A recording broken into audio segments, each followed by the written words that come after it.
finalizing the last few details. We're going to go Got my right in. spells.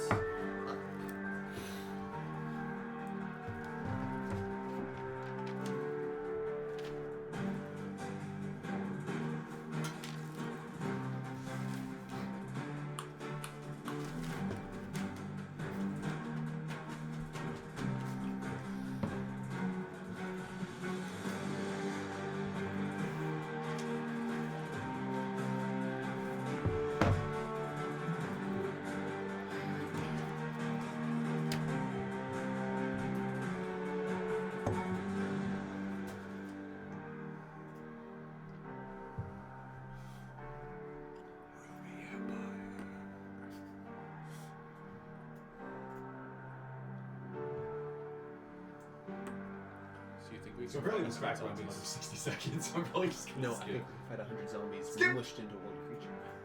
Oh, skip.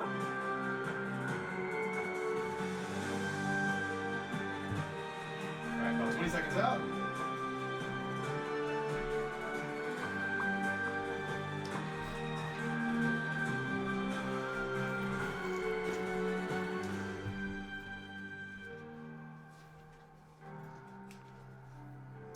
Hello and welcome back to the Umbral Harbingers. Can I get a hello from everyone at the table? Hello!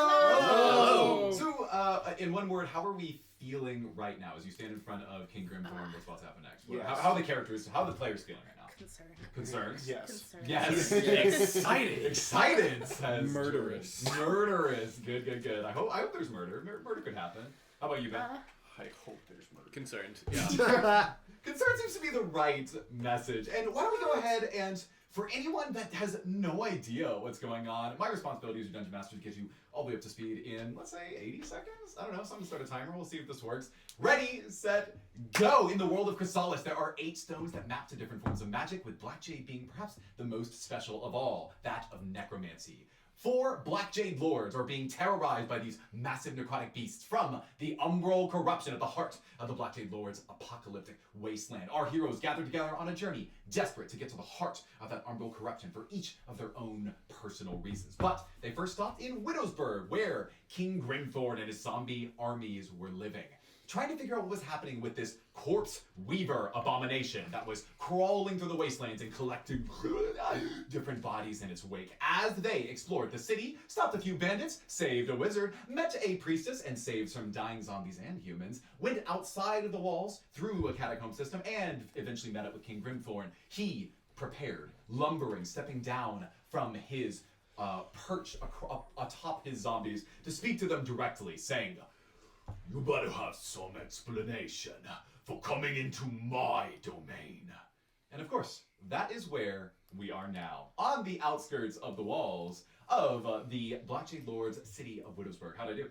You're actually pretty good. A little 1 bit, minute, little 10 bit. seconds. Yeah. Minute 10. All right, that's fine. I'm very happy with that. So, with that, let's go ahead and get started. This 400-pound zombified ogre stands before you, looming down, peering into each of you. He has these red eyes that glow like fire. He holds a scepter in one hand with a large black jade necklace, and behind him, roughly 80 to 100 zombies at his beck and call. He reeks of death. You almost unconsciously take a step back so as to separate yourself from the stench that swathes over you as the winds begin to pick up. As a reminder, in the sky above you, you see these souls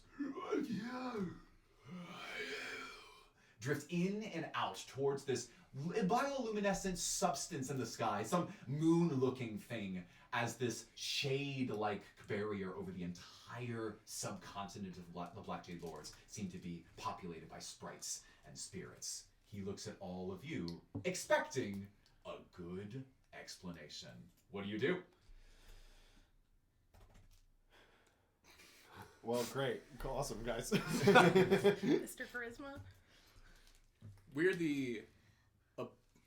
what is something that alliterates with abomination? Abomination arbalists? We hear you have a Corpseweaver problem, and we're here to take it off your hands. He looks at you closely, and I think why don't I have two of you roll insight to see generally how King Grimthorn is feeling right now? Who's rolling? I got it. I've got 2. I've got 4. That will be a 11. Winton with an 11, Cypress with a 7. 7. So, as a group, I think the sense that you get is he thinks of you as small and insignificant. He, of course, peering through you. You can tell that, I'll give you this with an insight, it's really more of a perception thing anyways, that he is actually smelling you.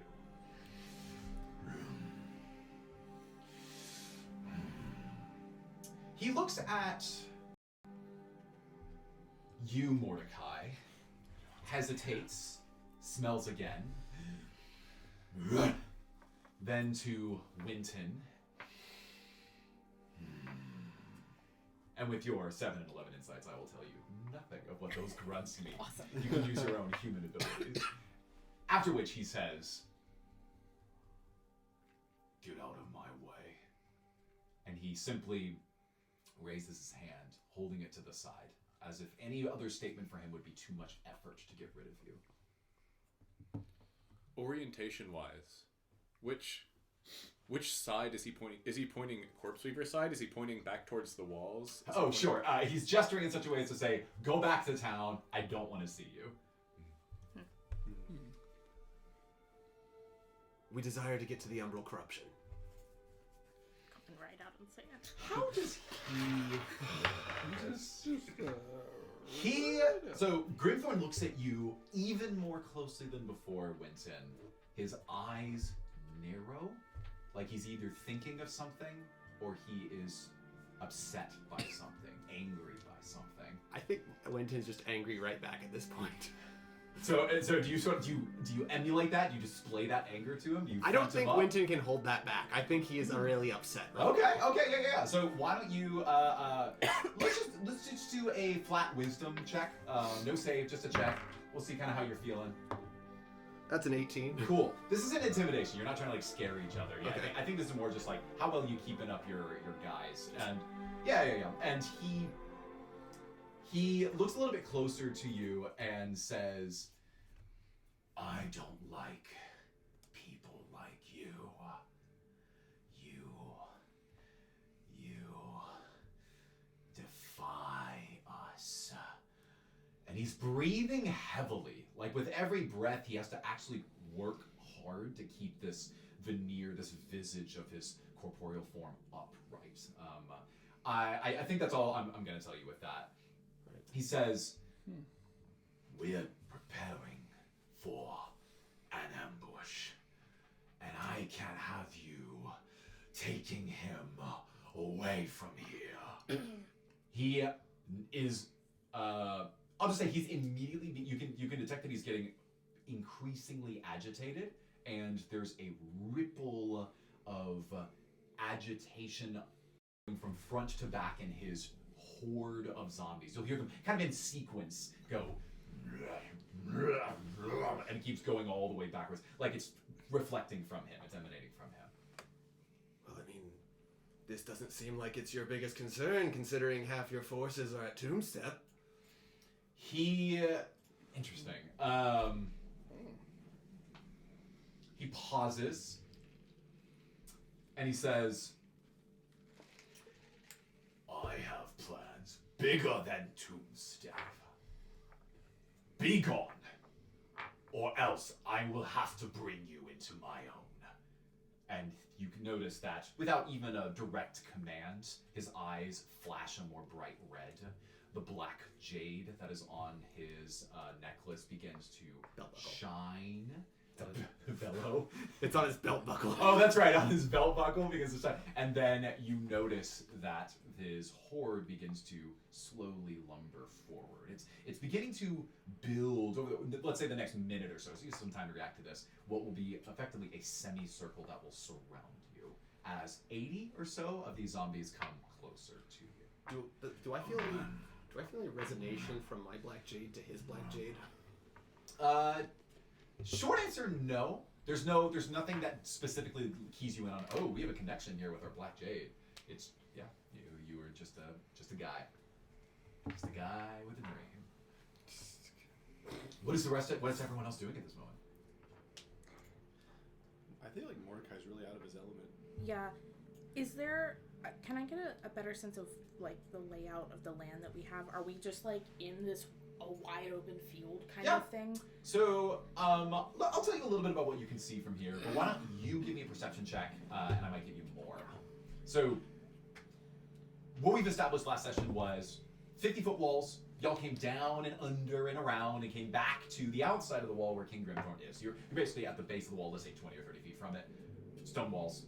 Pretty tall, pretty strong. This is the side that is most well fortified. The side that you came in from on the opposite side of the city is not as well kept. The Corpseweaver Abomination right now is roughly 300 to 400 feet away from you. You can hear it moving as its hundreds of legs, quote unquote, are along the ground. It's kind of a flat, long creature that is moving through the fields. It looks to be sensing for more food, which you know to be bodies. And as it finds a few of them that are still out there, you'll watch as it grabs it and then sucks it into its body, adding it to its mass. If you were to look, what was your number again? 15. 15. If you look, and I'll let one other person roll just in case. But Ari, you look out, trying to get a sense of the land here. What check was it? Perception. I have 6. Awesome. While you're doing that, with the 15, I can already give you this. Ari, you notice that as you look out over the land, it is marshy. There is a very slight decline. Let's say you'll lose about 40 feet of elevation across the football field, and then you get to what would be a marshy, wet, grassy land where there's what you'd expect from a swamp, but not so many trees. This will stretch for another half mile, after which you see that there is a river, and then beyond the river you see a more arid, dry, desert-like land. And if, what'd you get? 22. 22? I'll say the only other thing that you see, Ari, is that about a mile out within this domain before the river is what looks like a few broken down buildings. With a 15, I'll say vaguely looks like that might have been like a farmer or maybe a windmill that's now destroyed, or maybe this was like a workshop of some kind, and that's like a broken down church. And you see that it looks like as things got worse in this area, people had to come into Widowsburg for more protection. But nothing immediately around us, save for the wall. Yeah, it's pretty wide open. I'll say a couple rocks and trees here. I mean, where you came up outside of the catacombs, there was like, I think, a rock or a few that you were using to hide. So that's what you see. And with the 22, you look beyond the river at a horizon of what might be 3 miles, and you see the beginnings of what look like the best analogy I can think of is like limestone constructed buildings that have large bricks laid on top of one another. Very large bricks. Imagine pyramids of Giza style bricks that have been constructed into some formation way off in the distance. I mean, like, to your perception, you know, hold up your thumb and it covers the entirety of these buildings. But with your 22, I can say you see that. And how far out is the Corpseweaver? About 400 to 500 feet. Okay, before the river? Yes. It's in the marshlands here. And right now we're being surrounded by undead. Right. That is true. Yeah. Yeah. I'm just gonna start, like, backpedaling, trying to keep as much distance. From the last session, we remember that his strategy was sending zombies out to go kind of be like... So by the time you get to him, he's finished this process. He sent, depending on your focus while that was happening, about 4 of these scouts. And what you'll recall from last session is he closed his eyes, put his hand around his Black Jade shard, and he saw through the zombies as they were being consumed by the Corpseweaver. He sent one with frost, another one with fire, and while you were stealthing, why don't I let 3 of you roll perception with disadvantage? I have +4. I have 3. +3. I have +6. Definitely you. Okay. With disadvantage? That's a nat 20. Wait, disadvantage is Well, it's twice. It I know. was a Yeah, nat 20. it was a nat Was. 20. And now it's a 7. What? Highest Plus number? what? 13. What's yours? 9. +3, 10. Okay. Just let me grab a few notes real fast. Okay, great. So there was, I'm so sorry, one more time, the highest number? 13. 13. You noticed, as you were trying to sneak a little scared, a little intimidated by King Grimthorn as you came up, passing beyond you towards this creature, off 400 or 500 feet away. There was an explosion sound, and you heard 13. It felt like some sort of bursting or explosion sound happened over in the Corpseweaver's direction.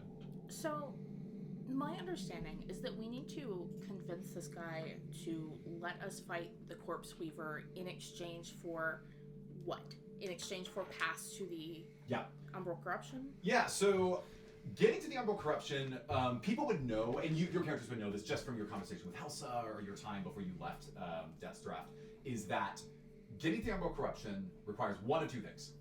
Either you basically receive an escort. You need to have somebody with enough magical power to help you withstand the necrotic force of the aura of the corruption. So basically, someone with powerful enough Black Jade.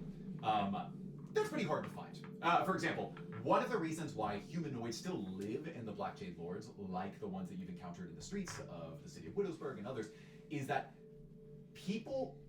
A lot of downsides to living in the Umbral Corruption, living with the Black Jade Lords. But one thing that people don't talk about very often is that as long as you're under the purview of someone with a powerful enough Black Jade Shard, one of these lords, life's not great, but your life is itself prolonged. You die more slowly. And so there are people who, despite tough living conditions around these parts, do choose to stay. Now, the way that you earn favor with these Black Jade Lords, when they could always just kill you and resurrect you, is generally speaking, you have to prove yourself more valuable or worthwhile than a zombie. If you can be a farmer or a scientist or a wizard like Yerwin, then, or a healer like Beatrice, then you are someone that they'll actually keep around. But you're really, it's a very feudal king-like state. You are up to the dictator-like discretion of the leaders themselves, the lords themselves. And they each have their own different way of ruling, as you might see. Can I make a check? I imagine it would be insight to get an idea of if I felt like we alone could take on the Corpseweaver, or if we definitely need his army or whatever ambush plan he has going. Got it. This is more about your tactical capacity against the Corpseweaver? Yes. I think so. I'm gonna make this investigation. Okay. Because you're trying to make sense of what you see. Way better for me anyway. So Ari is operating under all this information you've collected so 17. far. With the 17, you look at this Corpseweaver, and I think one thing you detect is this thing is dumb, and with the right plan, even a small party can defeat it. These are these newer creatures. No one's really gone into direct battle against these creatures yet. If you know what you're doing, if you bring the right resources or have the right strategy, you could do it just as a party. I'll say you're somewhat confident in that. Okay. However, these are very threatening. There are reasons why someone like King Grimthorn, with all of his troops, has taken things slowly. Although there might be more reasons than just that. You do not know them yet. So, if you don't mind, can I try to read Grimthorn and how concerned is he about this? If we leave him to his devices and they fight it out, is it going to just kill a bunch of zombies and then we could maybe fight him? Or is he worried, and if we leave things as they are, we'll have to fight Corpseweaver plus 80 zombies worth of mass? So that is a great consideration, because obviously this is something that you're worried about with the way this Corpseweaver works. Tom, roll insight for me. Sure. And as you're doing this is all happening very quickly. Ari looks out and sees the lay of the land. Cypress notices these constructions that are beyond the river. Tom is trying to catch insight. Ari's investigating whether you as a group can even fight this creature. How do you do? 4. Tom, you think to yourself, what really is this guy gonna do? What's the king gonna do? And I think you get this sense that he is. You are pretty confident that he's just a sadist. His main goal is to enjoy, literally, just take pleasure in his own zombies going to die at the hands of this creature. Okay. Because he can sort of live through them in their death. Lord Grimthorn. These zombies continue to move closer around you. I'd say they're about 20% surrounding you. If you wish us to go back into this doomed town of yours, we will gladly do so, but I only have one question. Is this the only extent to your strategy?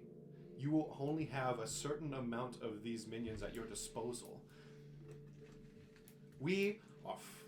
Our group has come from a long ways, and in the short time we've been in this town, I think we have developed a strategy that can help you. I mean, roll your persuasion, but it's gonna be a tough one. Wait, can I guide him? Both are valid in D&D, Okay. so you can Okay. cast guidance on him. I have a and- +6 persuasion. Okay, So, you also I'm- have a plus D4. 1d4.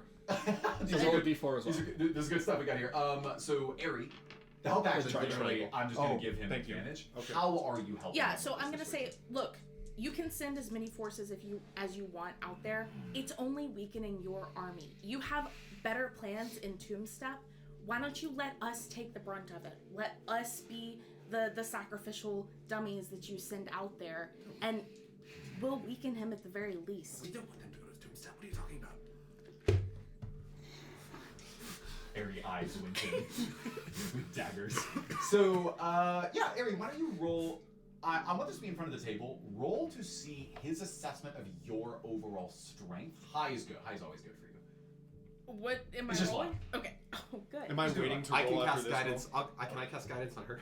No, this is Okay. I'm lucking that. This is why it's good for Eri to roll these. Ayla. The second roll is A 6. a 6. Yay! Well, I told you earlier he thought of y'all as Yep. pretty puny. Okay. So with that, I am still going to make the help stick. Great. Eri helps Mordecai. Cypress casts guidance. Go ahead and roll advantage due to Eri's statement, and then add the bless on top of Okay. it, or guidance. That's first one's a 12. 5, so we're sticking with 12, which Okay. is 12 right plus now. 1d4. Yeah. 3, Nice. 12, 15 plus 6, 21. Sure. Take it. Jeez Fair. Louise.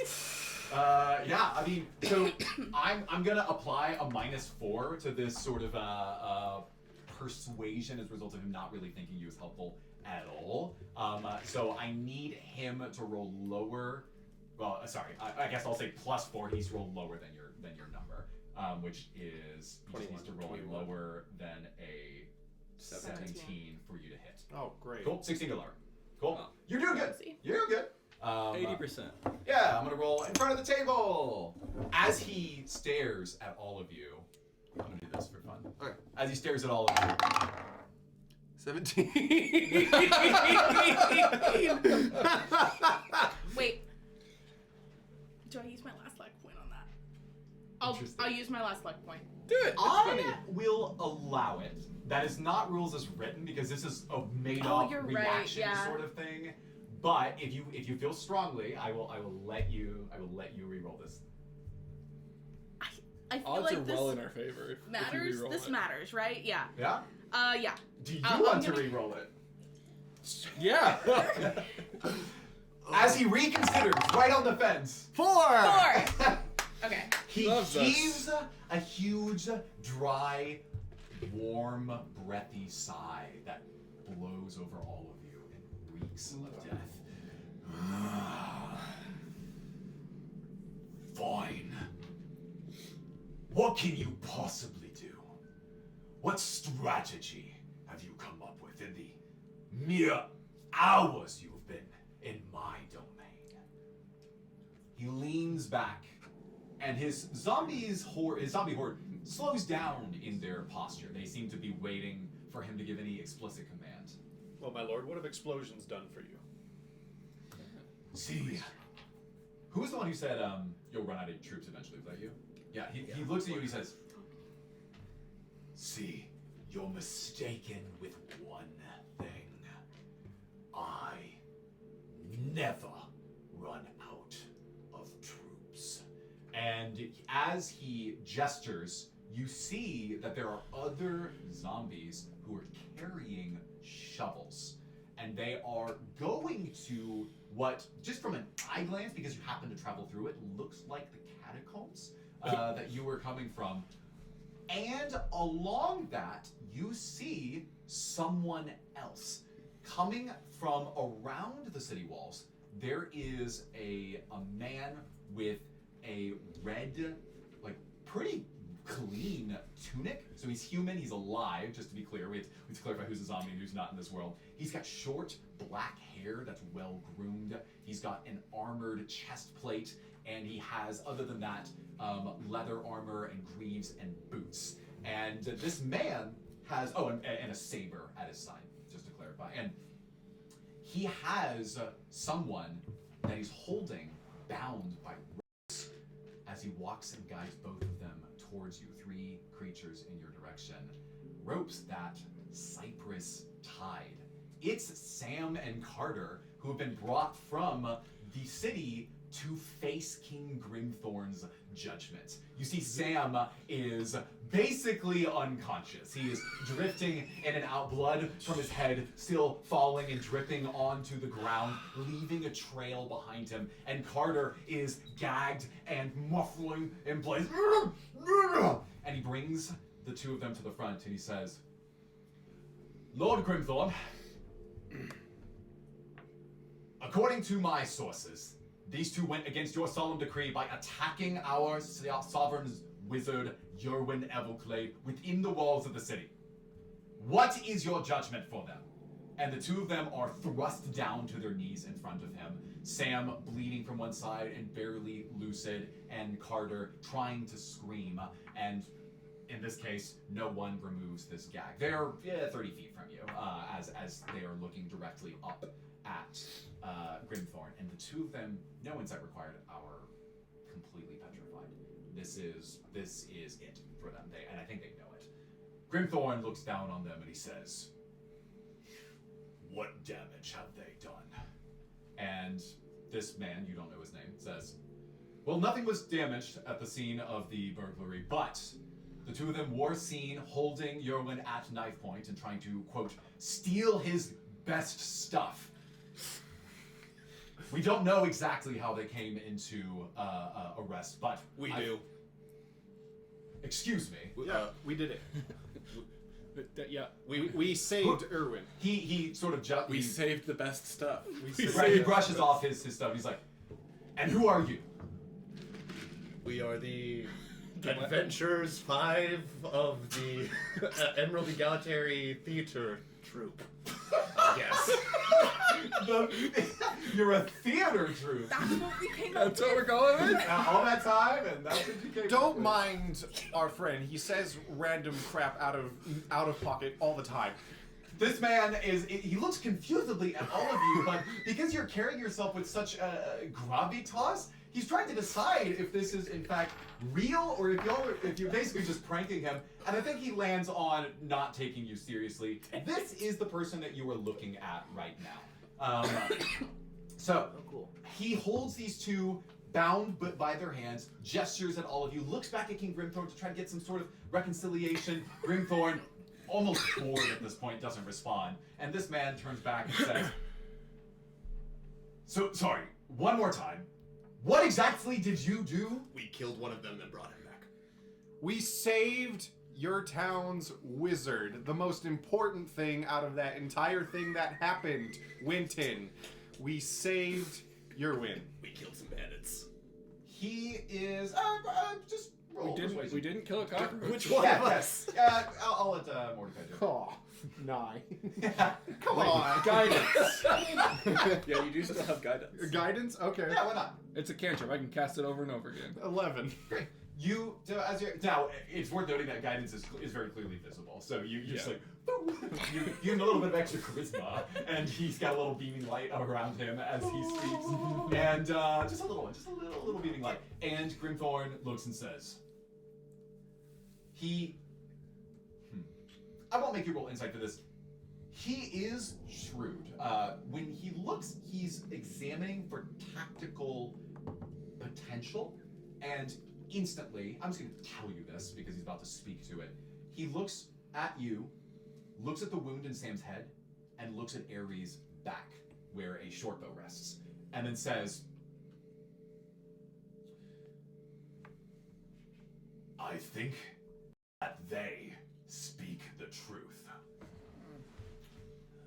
Why did you protect our wizard. Did you take anything from him? No. We did not. I caught everything with a mage hand. We sent him on his way. He after can taking care of attest the to that. bandits. Yeah, get him on the phone right now. Where is he? Sable says, dang it. The man says, the name Sable. Yes, you got the name! We know everything now. Inside we with can advantage. scry him. So the man turns back to Grimthorn and says, Your lord, I did speak with Yowen. He said that there was nothing damaged, and in fact they were able to reclaim all of his artifacts in one piece, returning it to him at the scene. Then they simply left, presumably for the church. And Grimthorn looks back at all of you and says, Well, perhaps I was wrong, but fighting two street vagabonds is nothing when it comes to our plan for this creature. His lumbering arm, which has flesh dripping off of it, points in a direction of the abomination. And he says, Now, I must enact my judgment. And he stands before you. I've been able to, with the help of Annie, give you a little bit of a visual reference for him. King Grimthorn, roughly 2.5 times the size of any of you as individuals. He takes his scepter, which has a split-edge, dual-pointed dagger on the front of it, like a spear. He hoists it in place, and he says, There will be no anarchy in my walls. And he hoists his spear, and then you see a flash in his eyes as the zombie horde closes in more around not just Sam and Carter and Sable, but the rest of you. He looks at the two of them as his eyes flash red. Time to pay your dues. And he's going to hoist his spear with the intent to absolutely kill. I do have a question. Are you saying this in character? In character. You're going to just say that as Say he's it. hoisting Say his it. spear? Yeah. Some people say, hey, wait. But, you know. So you say this as he's hoisting his spear? Yes. And he... He's taken Gutsy. aback. Fine, whatever. He will pause for just a moment. He says, Don't interrupt me. I just have come to notice as we are on this battlefield, the monster that you're about to attack assimilates the undead of your army that it eats, correct? Yes, So what does it do to living people? it must kill to feed. So you've experimented with living people before? He pauses and puts down his spear. Winton, we just Don't saved want an them. enemy. Sam is, Carter, his muffling raises in fever and pitch. I want to kick him in the side real quick. And he looks at you and says, I want to glare at him just... It will kill them, then eat them. So there's an extra step that's required before it assimilates your undead creatures. I want control. His Black Jade shard flashes and he raises his spear again. Last chance for anyone. Oh, so you want him to feed the living people to the Corpseweaver to see what it does. You raised him from the dead for science. 5, I'm so proud. 4, 3, 2. Why not throw them to the Corpseweaver in front of your army? He So that's says, bait. I have a better plan. What is it? Dang it. His spear thrusts downward into Sam, skewering him and killing him instantly. And then he says, Now you serve me. He twists the spear. Black Jade sparks as the energy shoots through the spear, and instantly you hear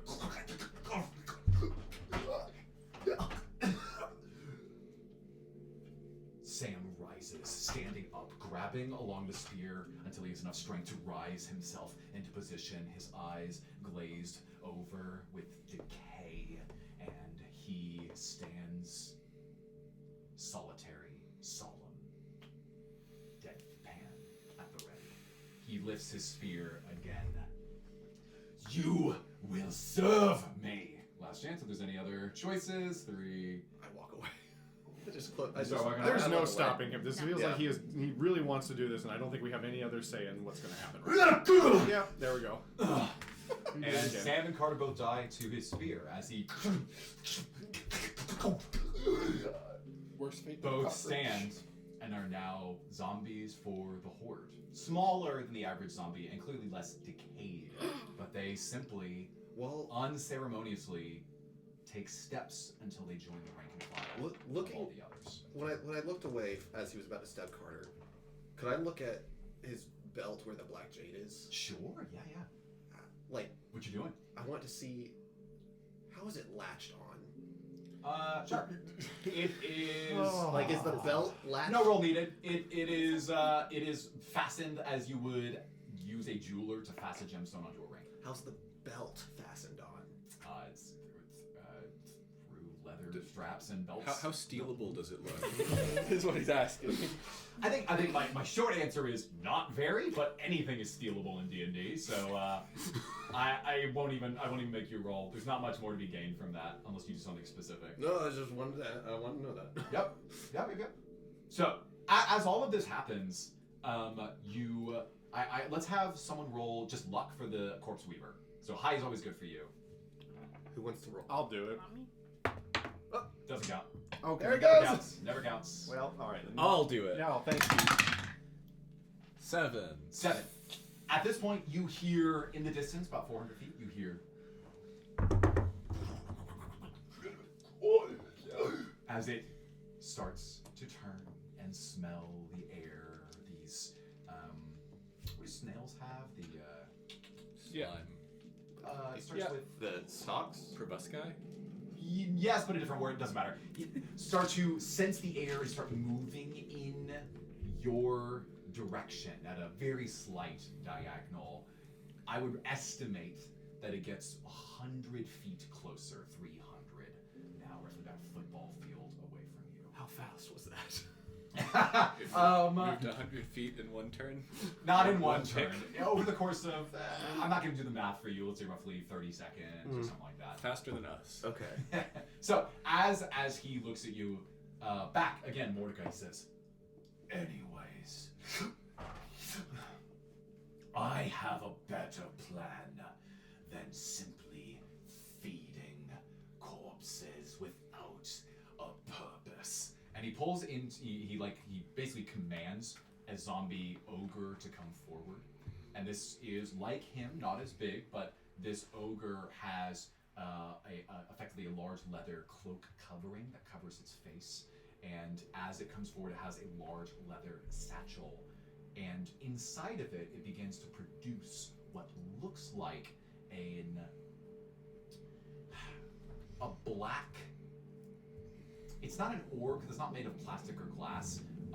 It is a bag that has a fluid in it, a viscous fluid that is also black, and it bubbles in place like you would expect hot tar to. And as it holds this ogre has come forward and is holding this thing, Grimthorn says, "We must prepare to fight." And I'm going to do a little bit of hand waving, unless you have any specific things you want to initiate right now. 3, 2, 1, cool. So what he prepares to tell you is that he really wants, more than anything else, to destroy this creature so that his people can be productive again, so he can maintain control of his land again. But over time, this creature has continued to feast on more and more of his creatures. If he goes in there and simply rips it to shreds, he will lose the capability to reclaim his soldiers. And so what he wants to do, using a combination of magic and a cleverly positioned ambush, he wants to crush it. He has a place that's in mind, a church that's about, you saw it earlier actually, about 3/4 of a mile from the walls on the outskirts. And apparently the foundation is really decrepit, it's about to collapse. So the idea would be lured into the home, assault it with bludgeoning damage, no slashing damage, maybe piercing damage if necessary, and definitely no radiant or holy damage, so as to completely dismantle it so that he could then use his Black Jade to reclaim his own troops. And he chuckles as he relates this, and perhaps some extra bodies it found along the way. And as he relays this to you, you get the sense that if you were to follow through with this plan, it would involve just joining for the ambush, setting up on the outskirts of this church, luring it into position, and then sicking your forces on it. One more thing. Tom rolled earlier for insight. You've apparently won enough of his favor that he was willing to relay this plan to you. He's expecting you to contribute to this fight. He is going to give you another chance to see a little bit deeper into his motivations. I'm gonna let two of you roll insight right now. I've got 2. I got this. I got 2. I got 4. It's always gonna be them. 7. A nat 1. I am angry at this man. You get the sense that this creature only exists to feed and grow. His gluttonous appetite demanding more and more bodies for his hordes. It makes sense to you that he would want to collect these bodies so that he can have more troops in his army. And that is all I'm going to give you. Exactly what Winton expects of him. Yep. That is exactly right. And as he's talking, one more thing's going to happen, Winton. He looks at you as he's discussing how the bodies need to be preserved. And he eyes your crest, your sign of Tempest. Describe what it looks like. It is essentially multiple different types of weapons crossed together in almost like, not an X, but like a multi-pointed star. Gotcha. That's, first of all, very cool. I want to see that. And two, and I should probably switch back to Grimthorn so we can actually talk to him. He leans a little closer and says, "If you destroy my people," which you would infer to mean not just his immediate troops, but every corpse that is on the body of this Corpseweaver. He's like, "I will end you." I want to channel the voices of the Black Jade. Interesting. Let's talk a little bit. You're talking about the tethers, right? The tethers. Yeah. The Obol. So, for the audio listener, something happened off mic that is going to start to become relevant not only today, but going forward. We heard as each of these characters produced or found or purchased Obols tied to certain characters. And we got to see a little bit what that looks like when those characters take over them. So, the core mechanic that they're playing with is the ability to channel their Obols for two specific purposes. One is if there's a character, such as Tom having a connection to Audio Weaver, and they want to temporarily allow that tether to take over their body for an advantage, they have to spend a meta currency, or a resource which we call soul channel points.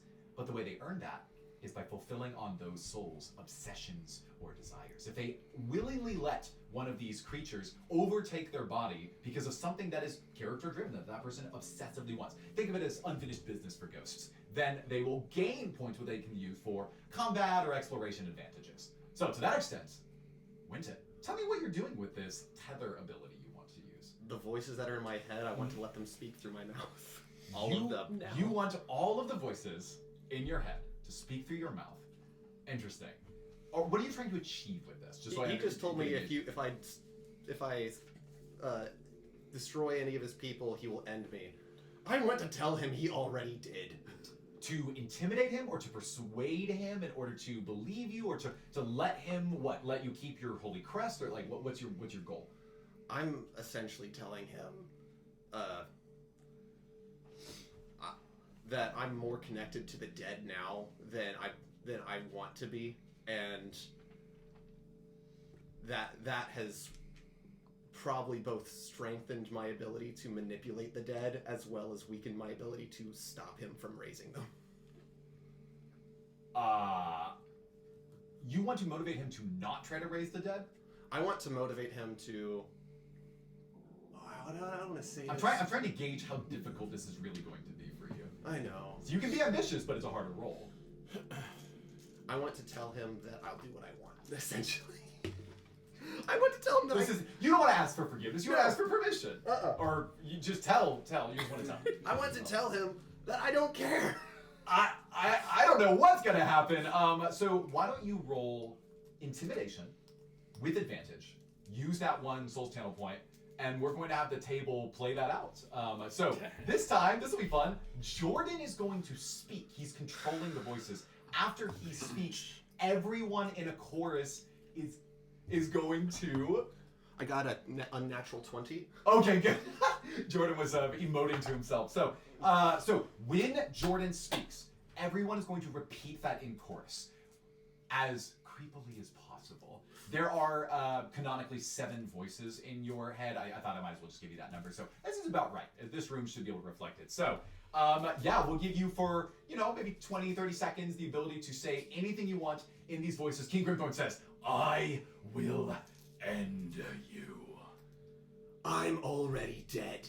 I'm already dead. He startles back. He looks down at your jade necklace and then to your mouth where this necrotic energy is shooting out in black smoke at the same time as it vibrates on your chest, pulling in different directions like it's being stretched by spirits. Everyone else in the party is probably notably concerned with this as the veins begin to bulge on your neck and body and you see black blood dripping, not dripping, but like flowing in your veins. Continue. Hold on, that was just so cool. I blanked out for a second. That's okay. Well, I would say that Winton is blacking out for just a moment. It's your fault I'm this way. It's your fault I'm this way. You do not command me. You do not command me. And that's it. He stands in place.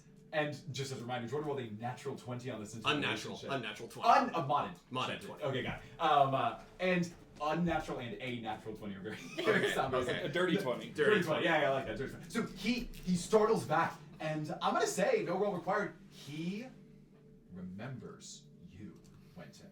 This becomes such a strong memory for him, and he thinks to himself, and then he smiles. Ooh. Across his face, he says, you are dead because I ended you. And then he thinks to himself,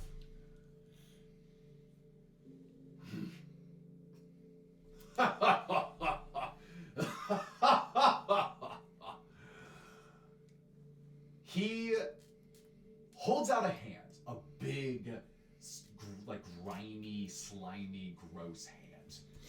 His large, bulging fingers seeking to grasp yours in an embrace. Winton absolutely is glaring. He's going to grab the hand. He's going to... I don't know if he can't pull him closer. He pulls himself closer. As Winton gets closer, and he's going to shake. It's one of those like toxic masculine firm handshakes where both persons trying to like squeeze harder than the other person. Why don't you give me like a contested athletics check here? Okay. Man, you So better he has look plus like 7 really- to strength. I know. 7. He rolled 15. You feel your bones crack underneath the weight of his fist as he's squeezing it in place, and it hurts, but I'm not going to make you take damage. He shakes your hand. So he 40 laughs, he points shakes my hand. crushing damage. I'm going to just lean up. I'm going to make you wish that I'd stayed gone. He says, I like this guy. Oh yeah, Glad. me too. Well, maybe we are more alike than I thought. That is the worst thing I've ever heard. He simply brushes aside and seems not to take direct offense to your Tempest sigil, much to your gratitude. I'm still going to clarify, just as a DM, it was obvious in his explanation of the plan that he will not be happy with you destroying corpses, but is basically trusting you. It's like this weird sort of like standoff trust. He's like, this guy's really powerful, but I do trust him because he sees the way we do. He knows what it's like to be an undead Abomination. That's what you infer from all of this. So he looks at the rest of you, and anything else that y'all plan on doing before the ambush? Winton's making friends. Yeah, that makes like 5 now. Wait, Stands at the kings. Well, there's Okay, a 7 so- in his head, and then... Oh, that's right. So y'all knew that I was like cursed. Did y'all know that I was like? Did I just admit that I was dead to all of you, or did I say Pretty that much. before? Pretty much. No. Up to you. Yeah, I mean, I I'm guess gonna that's say, fair. right now, this is the first time that he's made it explicit. He's not just cursed to die, with like his max AP going out and all that jazz. He has literally already been dead and is only alive because of the Black Jade on his neck. I think this Kinda might be sick. especially notable for Tom and Ari. Yeah. Kind of sick. Aries quiet and Kinda is sick, making like a cool, or mental kinda note to sick, talk like- about that later. Okay. Dying. So I'm gonna say King Grimthorn is going to assemble his troops, and you silently move out, taking a very roundabout flanking maneuver until you position yourself outside of this broken down church. You see smashed windows, an entire sort of a little tower that's been toppled to the side. You see some graves and tombstones that are on the outskirts of the actual building, and then a small white picket fence that's completely destroyed, but that is laying in strewn pieces around it. It hasn't been used any long time, you could presume. And he's going to set up his troops, but this gives you a bit of a breather, which does 2 things. One, you can be wherever you want in this house. We'll actually set up for the ambush in a little bit, but this also gives you a short rest. So go ahead and take one short rest as is relevant for abilities and feats and other skills. And then also, as this happens, you have some time to yourselves. You have roughly an hour before the ambush. He's clued you in on the fact that they're going to use a powerful flesh-like scent in order to lure the Corpseweaver Abomination to this location, and that what he wants to do is crush it underneath the weight of the building. So, you have an hour to yourselves. Can I find any sort of relevant sword? Like, not when I say relevant, I just mean something that's intact. Yeah, so you have a mace already. I'm just like in here in the broken down area. Yeah, so would there be a sword that is usable? Even if it's In a not, church. even if it's not usable, just a blade. Yeah, sure. I rolled a 1. You find that this was a church of pacifists. You see doctrines, you see little statements that have been thrown out in little slips of paper that are like in the pews and sort of like underneath the pulpit, and they're just blanket statements as to how violence is always wrong, and that Kellenvor beseeks death that is of the most natural order, and you have no idea what the people in this church used to teach. Emblazoned over the door is "Rest in peace." Ooh, I like it, yes. During the short rest, I let Kita possess me. Is that something that I can Tell do? me what you want to do as you're channeling a soul here. Yeah, so I don't necessarily want to do anything, but this would be a time when Kita, who has been our servant this whole time, is obsessed with keeping things clean and helping people prepare, and I think would have Ari essentially go around and do that. Make sure armor's polished, make sure weapons are sharpened, try very hard to stay out of people's way. It would just kind of change her demeanor in this time. That seems perfectly fine for a point. Go ahead and you'll spend that point, and let me know if you wanted something like very specifically mechanically advantageous out of this. You mentioned like maybe like sharpening weapons. Yeah, I know we're using piercing. Mostly bludgeoning. The goal is bludgeoning damage. I see. That's why building crush. Zombies are mostly unarmed, but if they are armed, they're using mostly blunt weapons like maces or hammers or shovels. And then, other than that, only piercing if necessary, but not slashing damage. Okay. And certainly not other forms of permanent destruction like radiant damage. Yes. So we're in the church. Is that where we're short resting? Yes, right now? you're short resting in the church. Okay. Yeah. Can I look around and see like all the points of foundation, like that's keeping Yes. the building up? Yeah, absolutely. This is just an investigation check. Oh, okay. So investigation +4. All right. 15 + 4, 19. Yeah. So you see that as you're looking at all these points of foundations, we're just going to keep things simple. There are 4 major columns that need to be toppled in the corners of the church. The church itself is, let's say, roughly congregation size 100. So it's not tiny, like Little House on the Prairie tiny. It's not huge. It is I'll just roughly estimate about 9 rows, 2 wide, 1 nave, kind of down the middle with the aisle, no wings, just a single sort of rectangular church. And these, but with a hole in the ceiling, right? It's been badly battered. And these 4 columns, you notice that both King Grimthorn, has already started commanding his troops to begin basically tying ropes around certain parts of these columns, which they're going to tether to certain anchors, these zombie ogres that are going to be responsible. They're going to be the muscle responsible for pulling it apart. But he's also intentionally weakening it at certain points where he thinks that it needs to fall more swiftly or cleanly. He's already doing this during your hour preparation. Okay. So. And with your, what'd you roll again? 19. With a 19, I'll just say, you see that he's, well, let's roll. How well is he doing? He rolled a 16, so he's doing all right. Like, his plans seem to be coming together all right. I think you can identify a few places where he can improve the trajectory that the building falls effectively. So do you recommend that to him? Can I engage actually like at that or into like a new idea with Grimthorn? Yeah. Okay. So you walk up to him as he's commanding his troops. Yeah. Excuse me, Lord Grimthorn, I have a quick inquiry with you. Okay, so I've seen you in action out there, out in the field. You are not afraid to send in a few troops with some explosives, are you? It's more effective than you might expect. Okay, well then, if I may just come into this. You have your 4 biggest hitters all tied to these columns. I'd rather use that in case we need it for much more muscle if this place is going to come down.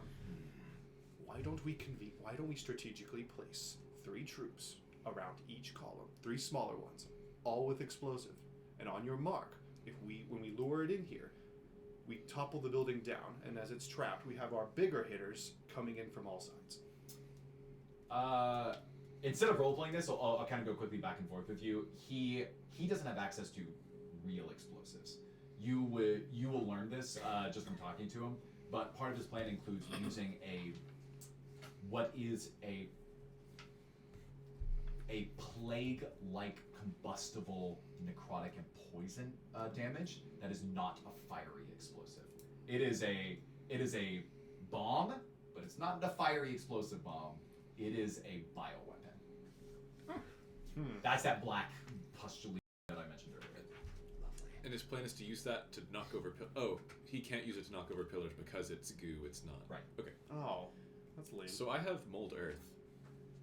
Would it be possible to kind of undermine these pillars further to make it so that you don't need a whole zombie ogre? Absolutely, and I think that's a great idea. Yeah. So if Let's you want to go. cast Mold Earth, Tom, you look underneath and you see that there are obviously places where the earth is softer and gives way. The foundation has been withered. Swamplands in general make foundations much weaker, so that's I think what he's trying to capitalize on is this foundation is weaker. So I'm not even going to make you roll. Mold Earth is Mold Earth, baby. You can find a spot and then you can start removing earth from it to compromise the integrity a little bit. Yeah. Before we do that, just as a party, are we doing this? Is our plan to just work with them? I think so. I think we should we have have the choice. advantage of having. I them on don't our trust side. kings. We should at least get some sort of promise that he will help us out if we do this for him. Yeah, we'll say you're separated in the building you're talking Yeah. about. Yeah. Okay. I don't like him at all. Okay. I'm with you on that. We're on a majority that we don't really like him. He doesn't really like us. We just got really lucky. But Somehow he likes me. It is disturbing. this is a weird tree we have here, but we need. Tree? Alright. This is a weird tree we have here, but I just selfish as to say, well, we're not really looking for any. We don't need money here. We need passage. We need passage. I think he can at least offer us that. But we need to get that offer before. We need to do that sooner rather than later. Here's another option. Just throwing it out there. You want to say something before I keep going? Well, no, we can continue this, and I just want to resolve the Kita thing before we end the short rest. Yes. King Grimthorn is one of the largest threats to the Ruby Empire. I understand many of you aren't fans, but what we need to get deeper into the Black Jade Lords is not necessarily his approval, but a significantly powerful enough Black Jade. One that Grimthorn has on him. I like what you think. If we manage to kill both him and the Corpseweaver together. So persuade him to somehow... Put him in a position where he dies. Just based on our interaction with him, how likely do we think that we wanted to straight up attack him without any like strategery? Could we beat him? With his 100 troops? Say like after the battle, some of the troops have been killed off by the Corpseweaver and whatnot. I guess just give me an investigation check. You're sizing up his army, basically. You're trying to evaluate hundreds of tactical variables all at once. Do we even know that he can be killed? He's the king of the undead. He's dead. We know he's a zombie. Right. 18. But every Black other J- zombie's proven to be. Black Jade Lords rise and fall all the time. There must be a way. What was the investigation? 18. 18. So you know that his number one strategy is to win by numbers. He's going to take his zombies and he's going to throw them at you, and you would lose. You would almost definitely lose if you try to fight 80 zombies at once. Okay. Some are tougher than others, but you would probably lose. Could all 5 of you fight only him by himself? Well, you do know that he fights at the front lines of his troops. So he is tough. He can back a punch, pretty strong, good with the spear. Other than that, your gauge of 5v1 is, yeah, maybe. So what if it's a matter of winning his approval now so that we can take residence in his city, get closer to him, and then plan an ambush at a later time? Or we convince him to put his troops in harm's way and then kind of let them be in harm's way. Or we manage to get the Black Jade gem, and then it's not his troops, it's our troops. Or we convince him that if he could probably take over this giant living mass of human flesh the way he took over Sam and Carter. He's wanting to do that. He wants to... Well, then lead him into the church. We hold down the fort. He hops on. We can convince him either, and then we take out the column and supports ourselves. Crush them both at the same time. Well, I think his plan is to crush it and then take it over, because then it'll be dead. But could we... I like what you're thinking. If there's a way that we can set a trap. Convince him that he wants the beast under his control, as is the beast, instead of a giant mass of We zombies. would have to be sure that the moment he's dead, we are there to reclaim the gem. Not somebody else, not one of his minions. Sure. To that end, is there anybody else other than Sable with us? Currently, no. But the zombies could be the ones who want to take it. Or are they like... Are they mindless? Yeah, mindless or... Short answer, yes. Okay, so The more that Grimthorn is focused on them, the less mindless they are. So once you could he's- infer that they once are he's dead. both his eyes and ears, maybe, and also that he can command them if he exhibits explicit, essentially cognitive control.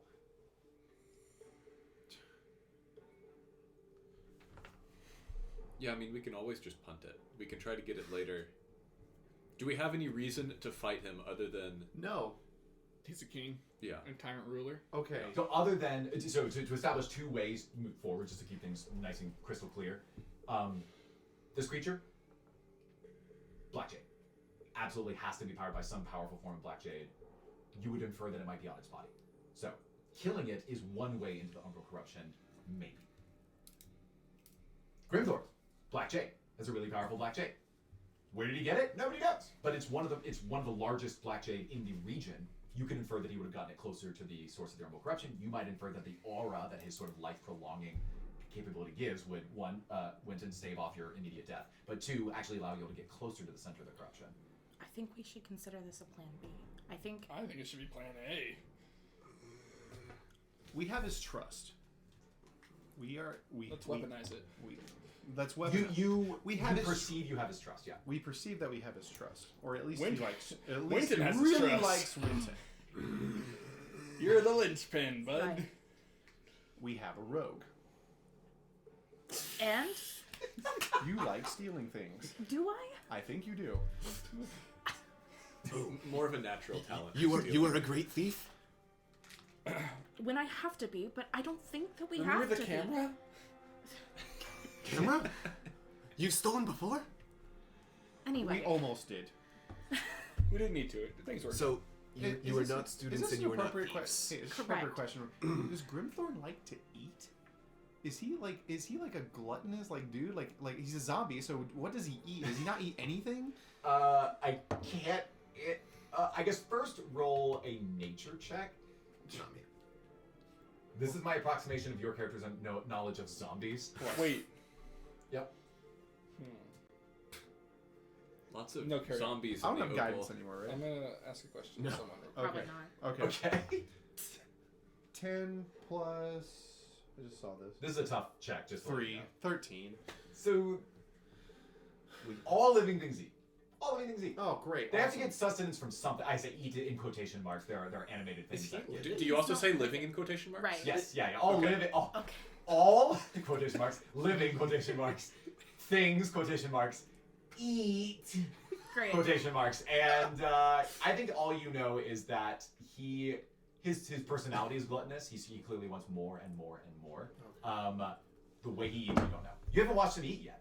If you want to just stick around for a few more hours, you can see how he eats. We don't have that time. He seems to be focused on this really big thing that's about to happen in about 30 minutes. What's your idea with him eating? I was like, I could harness the power of one of my tethers, who very passionate about cooking, and make a really big meal. Hopefully, sway him over while he's distracted. We could take the Black Jade. Just give him a food coma and then Just give him not a food coma, something but right in. Normal coma. a normal coma. But I don't think we have the time to do that. If the so. plan is to kill them both together, I'm on board. But Yes. I don't think that it would be wise to just try to steal it from him blindly. He has us on board. Maybe the main plan should be we get his trust, we finish this thing off, the big threat's gone, and we try to steal it later. Tom, why don't you roll me luck for the Corpseweaver? Let's see if it happens to randomly be coming in your direction. She slustered. Yeah, I'm resolving this. We'll do Aries thing in a second. Nat 20. Woo! So high's good. Great. High's always good. You have as much time as you nice. need. Nat 20, you are certain that it is very far away. Yes, Aerie, you Um, wish to summon Kita. Yes, so with her polishing armor and basically helping us prepare for this battle, Yeah. tell me if this is too strong and I can scale it back. Okay. But I would like to give each party member a Okay. D4 to Okay. reduce incoming damage Okay. as a reaction. Oh, right. So, We'll make you roll to see how many of the players Okay. you can get. what am I rolling? Let's do. So Kita. So tell me about Kita. Where is the skill coming from? Yeah, so Kita is a servant girl. She's Mm-hmm. used to taking care of the palace, of the grounds, of the guards' armor. Yeah. She is very well versed in armor and polishing methods, strengthening methods, weapons, that kind of thing. So she would be diligent in making sure that we are prepped for this Yeah. battle that we would be So going. tell me, what does that look and sound like? So you see as Aries' body changes posture, her tone shifts, and she seems to be fluttering about doing something. What does that look like? She's certainly much smaller. I would describe her as mouse-like. She's very quick and quiet and to the point and trying very hard to stay out of everyone's way. Very quiet voice. Sorry. Can I just get in? Sorry, let me get in here. So you see as Aries coming up to each of you and is asking you to basically polish or maybe like mend your armor. Yeah, mend, polish, just making sure that checking all of the Yeah. facets, making sure that nothing's damaged. Yeah, and I know that some of you don't actually wear armor. This is our sorcerer friends, and that's it. No, I I don't wear armor. And I wear armor. you don't wear light armor as a. Oh, yeah, maybe I did. It's likely you It doesn't do. matter. What I'm saying is, I'm hand waving. We're gonna say that whatever Kita's doing is relevant to you. Maybe mending Mending your your light cloak, armor. your cloak in Leather, such a way yeah. so you get a higher dexterity advantage on defense. Or we're just gonna say it's armor quotation marks like everything else. So that way we can roll evenly. I'm Yes. going to cast Aid on Mordecai, Tom, and Aerie. Would each of you get +5 temporary hit points? Okay, so tell me what aid looks like. Well, think about what aid looks like. Let's resolve Kita's thing here. So Kita goes to each of you. You see that Aries is behaving in a bit of a bizarre way as Kita comes up and is attempting to adjust your armor. Do any of you say anything to this, or you just let her do it? Oh, well, thank you. I don't. Of course, I'm here to serve whatever you need. Yeah, so Kita continues. Oh. She's like fluttering about like My a mouse. armor's never like looked the rest better. of you. I'm unsure of what's going on. Sorry, can I just adjust this? And she fiddles with a strap on your I shoulder piece. guess. Winton seems a little weirded out that Aries suddenly displaying a little bit more like earnestness and affection towards him, or at least care for him. Is this how you go about stealing things? I'm not sure what you mean. I'm here to help. Jesus. Providing aid before a battle. Normally I'm the Yes. one doing thank you, I guess. Okay. Yes, then she goes to Cypress. This is new. Well, I don't want you injured, so can I just adjust this? Sure, I guess. Good luck. I'm concerned about you all, but I know I'll that be you're gonna fine. be fine. I I'll be know that fine. you'll come back from this. Awesome. Yeah, we're sorry with Okay. Jordan here. Cool. And then if there's any other comments, let me know. Otherwise, we're gonna have Pretty much you hurt a roll. meter. So we'll give her proficiency, but as a low level commoner, it's just gonna be +2, as if she were like a level 1 character. +2 to a sleight of hand roll, which will give her a +1 on top of that. So you're rolling a d20, +3 is your mod, and then I'll tell you how well you do with all these guys. Nat 20. So, Really good fixed armor. Ari, you have this bizarre out-of-body experience because as you're thinking to yourself, like, I wish Kita were here. She would do a great job of preparing everyone's armor. She's got such a knack for focus on detail. And then your soul leaves your body, and you have literally an out-of-body experience. Your spirit as it floats around is not visible to everyone else. Like, it's not like, oh, there's Ari's soul in the air. But you are out of body watching Kita inhabit you, and you recognize it instantly by her gait and her posture and tone and the, oh, I'm sorry, as she goes to each person. They're all kind of all reacting a little bit weirdly to this, but you are possibly just the most proud as she Absolutely. nails Yeah. it. And mechanically, come on, I give everybody 2 d4s to your armor, and you can only use one at a time, and it doesn't cost a reaction, but you can do it. You can do it after the damage is rolled. Does that make sense? Okay. After the damage roll, you be like, I'm gonna roll a d4 to reduce the damage that I took, per what Ayla had mentioned. Great, very cool.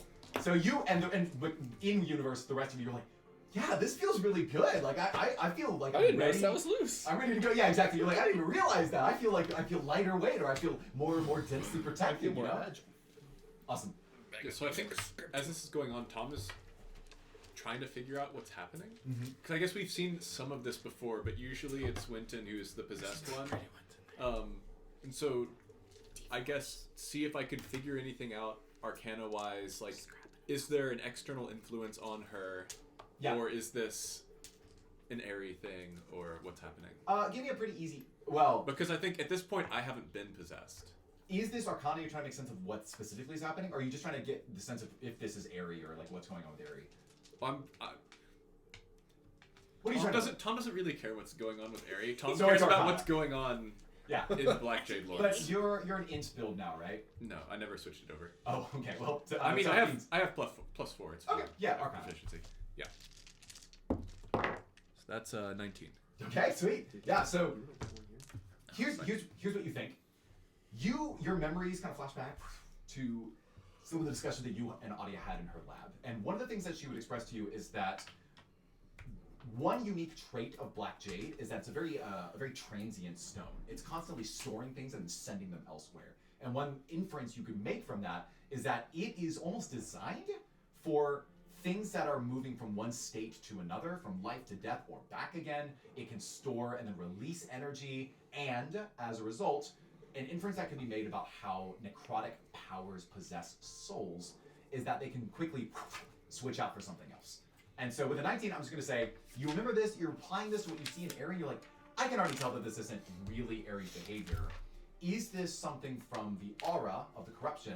Is there something from King Grimthorn's Black Jade specifically? Is it from this Corpseweaver that's going on? And I'm just going to tell you this, you are certain that it's from the aura. It's from the Umbral corruption. Being in this area with the spirits overhead, it literally possesses people and makes them behave in ways that they wouldn't otherwise. And you dutifully take notes of these things as you think, okay, the aura has innate power and pushes, tethers, as you've now learned from Helsa and through these the Obol trade on Vespera, like it pushes souls in and out of the body. How much of it is user controlled? Well, that's something that hopefully you'll all directly experience yourselves, but that's what you learn. Okay, cool. Cool. So let's say there's about 15 minutes left before the ambush is set I to begin. cast aid on those 3. Okay, aid gives you temporary HP. You have this buff to your armor, which is pretty tight. No, not And- armor, just HP. Oh no, from Kita's Oh. stuff. So HP, armor on reaction, pretty dope. That's a tankiness up. What about Boulder? What? Yeah. So if our primary plan is to kill Corpseweaver, I think I just play it straight. I'm not messing Wait, with do we- anything special. I'm just weakening the pillars so that we don't need the ogre zombies to be tied to the pillars. It's Got it. something a normal zombie can pull. Okay, so plan is make it easier to pull. Yes. Right. And given like an extra minute, I would love to take a look at Winton's necklace. Now that I've had this insight that Black Jade is something that pushes and pulls energy, and before in Adia's lab we knew that it seems to absorb mass, if it as well as energy from like blood and bone. And I wanted to see, just like look at it closely, check it, and then at some future point I'll want to check it again to see if it is kind of increasing in size or decreasing in size, to see whether it is feeding on Winton or whether it is preserving him, I So, guess. for lack of a Winton, you better- see as Tom walks up to you, he expresses this interest. You want to look at my necklace. Yeah, it's magic. You will not take it off of me. No. Fine. Winton leans forward and allows Tom to take a closer look. Reclaim Imperial Legacy. On brand. So, Yeah. Why? I want to keep going with this for a second. oh yeah, sorry, go ahead. Yeah. Is there... You've already claimed that you're not students. Is there anything that you can get from just looking at this? No, they're not students. I'm a student. Okay. Actually, like an assistant professor. But Oh, so you should know stuff about this. no, I'm learning stuff about this. What does my necklace tell you? Well, it's magic. It's the source of those veins that you've got going on. And over time, I'm trying to figure out whether it's eating you or whether you're eating it. Let's answer that question. Tom, now that you are closer to it, and I'll let you continue, but I'll just kind of put this out there. You, when you first met him, you tried to gauge it from a distance, and your assessment was, oh, black veins? Probably not good. Since you're closer, I'm going to let you re-roll that investigation with advantage. But, sorry, I interrupted Jordan. Please continue. This is honestly most likely the only reason I still draw even a facsimile of breath. But I feel myself losing myself to it every day. Interesting. That is all All right. I know. Give it that investigation check with advantage. That's a 17. Is that right? Yes, that's right. Okay, 17. You look closer, and Tom, with the 17, I'm going to give you this much. This Black Jade is geologically one stone, but based on your studies of shards at this Lunar Conservatory, it does not behave like one stone. And with the 17, I'll just say it behaves like 3 to 10 stones that are just mashed together, but there's no seams. It really does look like one crystalline structure. So that's peculiar to you. And then the only other thing that'll give you is that there is energy. You're able to benchmark the size and the let's just call it kind of the potential energy that you're observing in it. We've described as Cypress can like listen to the specific frequencies of stones in the past. You're doing a weaker version of that. You're just like, okay, this is about how much total volume I'm hearing from this. And after all that's said and done, you're able to document what that is. You have your own note-taking version for that because of what Adia taught you. And you can now check it later to see if if it is getting stronger or weaker, and you can obviously measure that against what Winton is experiencing. Well, Professor, am I dying even more than I already am? You're already dead. I have no idea. Are you making fun of me right now? Is I think you're quoting Grimthorn? Is this our No, situation? I'm quoting him. Oh, yes. Oh, you're talking about when I let the voices in my head possess me? Yeah. I'm disturbed that happened. I did not mean that. I think in my anger I let that happen. I see. It was not on purpose. It worked out well. I He did. am not You have happy you have a new did. friend. I am not happy about that. Awesome. Then let's. So So, what's- what is our plan? What's our plan? Okay, I'll say the 5 of you move to a corner of the church. We're saying we're 5 minutes away. He is preparing his troops. You know that the plan is, they have effectively a stink bomb that is very, like a carrion flower. It's very fleshy. He's going to attract this creature to your location. Great. They're going to detonate that in about 5 minutes. In my time in the army, the best way to go is normally the path of least resistance. At this point, that's not Grimthorn, but focusing on the Corpseweaver. Would you like to try to convince Grimthorn to kill himself on the Corpseweaver? I mean, if we can get him to kill himself, that'd be great. Are we beyond making sure he'll grant us passage after we kill this thing for him? I mean, I guess he probably would. But if we can take him out too, that's a win-win. Take him out and get the... To Aries' point, just to make sure that this is yet another option to consider, you don't have to steal the Black Jade if he's just like with you. If he escorts you, you have the aura of protection that allow you to get closer. That is an option. I know. I don't want to spend any more time with him. Grimthorn would be aware that this Corpseweaver would have a Black Jade in it, or would we be able to kind of loot the body before he notices? Huh. 2 of you roll insight. Oh, insight. I think that's Justin. 9. So I rolled whether he knows. Okay. That's secret, obviously. 10 is your party's highest. You as a group think he could know. He's smart, and he's also planning something that we don't fully understand. There's no And way that's he it. doesn't know. There is no way. We have to work on that assumption. Yeah. I mean, Yeah. You, as far as I've seen in this party, are the speaker for the group. Would you like for me to go talk to him to get some form of guarantee from the Abomination? I mean, I might think- throw a bardic inspiration your way. I think we could try to kill him. And I think the heat of the battle is the best time to do it. Would Yes, we we like know to... you want to kill him. I do like killing kings. If we kill him, his power is in that is stone what's that we can sustaining steal. all of these people. Well, yeah, Do we but the know how to stone's sustain power is what's naturally? sustaining all of these people. We won't kill the stone. Yeah, we'll keep the My stone. issue isn't that. My issue is I don't want him to kill us. And right now, he's probably not going to try to kill us. But if we go try to steal the stone, he's gonna start. You know, earlier when he impaled that guy, turned him into a zombie. I don't but me. I don't want to steal the stone. I want to let the Corpseweaver kill him. And To we can answer take your both stones question. after we kill the Corpseweaver. Grimthorn is a ruthless dictator who seeks nothing but to add to his lands and conquer everything around him. Says the Ruby Empire soldier. The Ruby Empire He's a desires peace. You are we biased. bring Right. Anyway, if we allow He is not sustaining these people. The stone he wears around him is. He is subjugating these people with the power of that stone.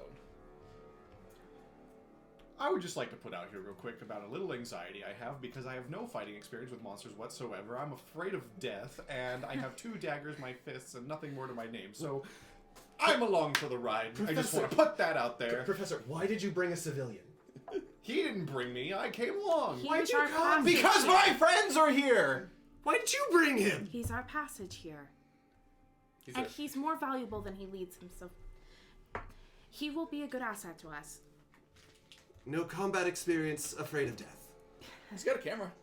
I got a camera. We could put the stink bomb on him.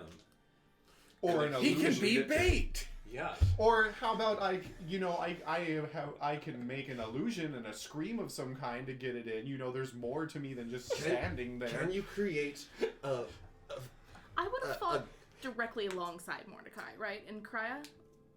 Not in Krya. He wasn't there for that, or he'd be dead. Okay. Can you create a convincing yeah. enough illusion of the Black Jade on his belt, or a Black Jade in the If creature? I'm within 30 feet of him, I sure can. We don't think he'll see through that. He would feel the power. He would feel that the power's not there. He would realize that he doesn't not have control over 80 zombies. Yeah. All right. I say our best bet is to try to get him to fall to the Corpseweaver. And as many of his zombies as we can. I think that's a fine plan as long as we can ensure that he doesn't realize that's what we're trying to do. Okay, so how do we do that? Well, but the thing is, the Corpseweaver eats zombies. It's going to be one zombie ogre and the other 4 zombie ogres and then the 80 zombies bigger. Yeah, and then we still crush it. His plan is a good plan.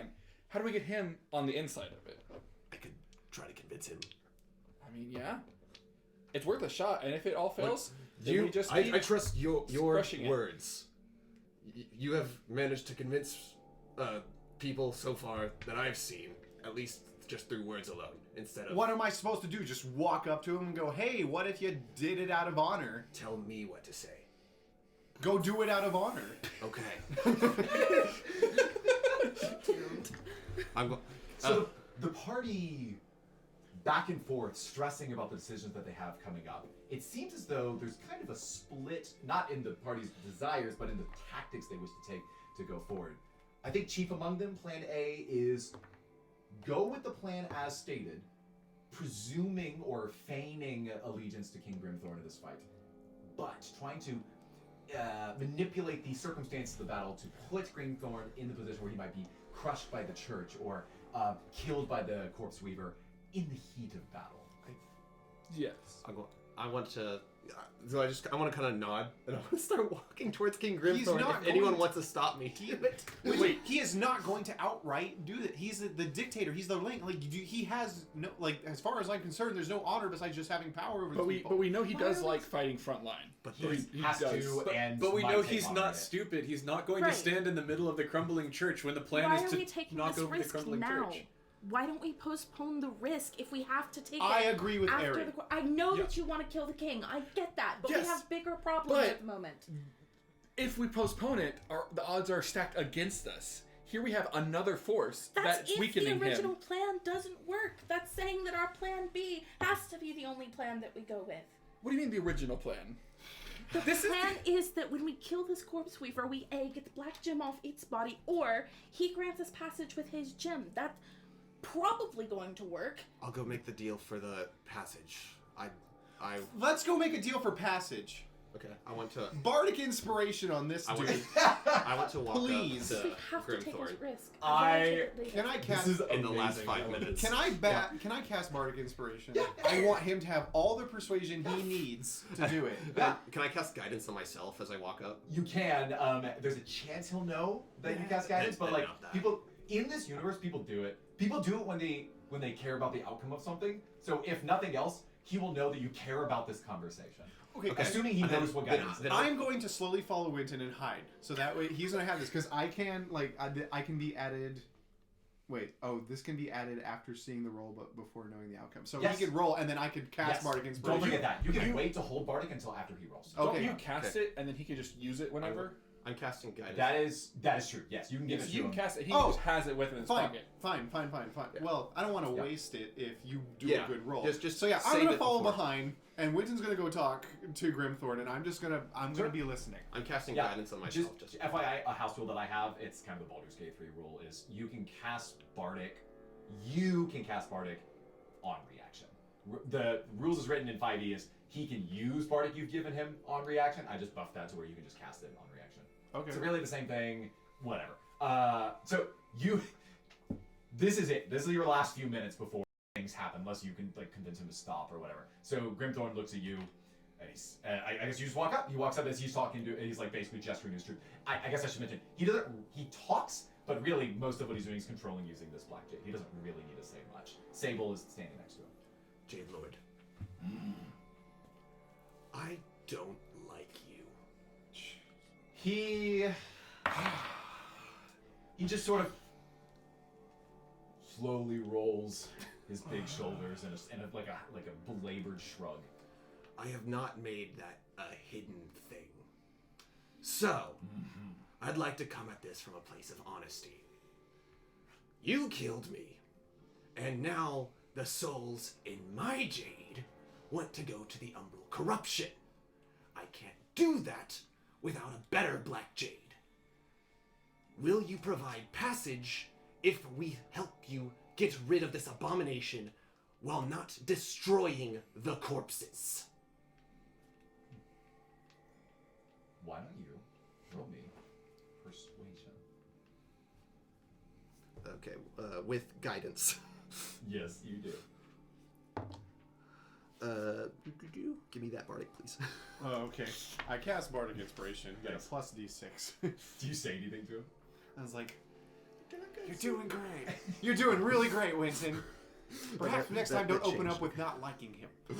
Yeah, he's giving you like more charismatic instructions. Like, hey, here's how you like talk to someone in a negotiation. Don't insult them. Does a 14 work? I will tell you what a 14 does. Oh. He hears your statement, and he smiles again. It's a slow, crawling smile.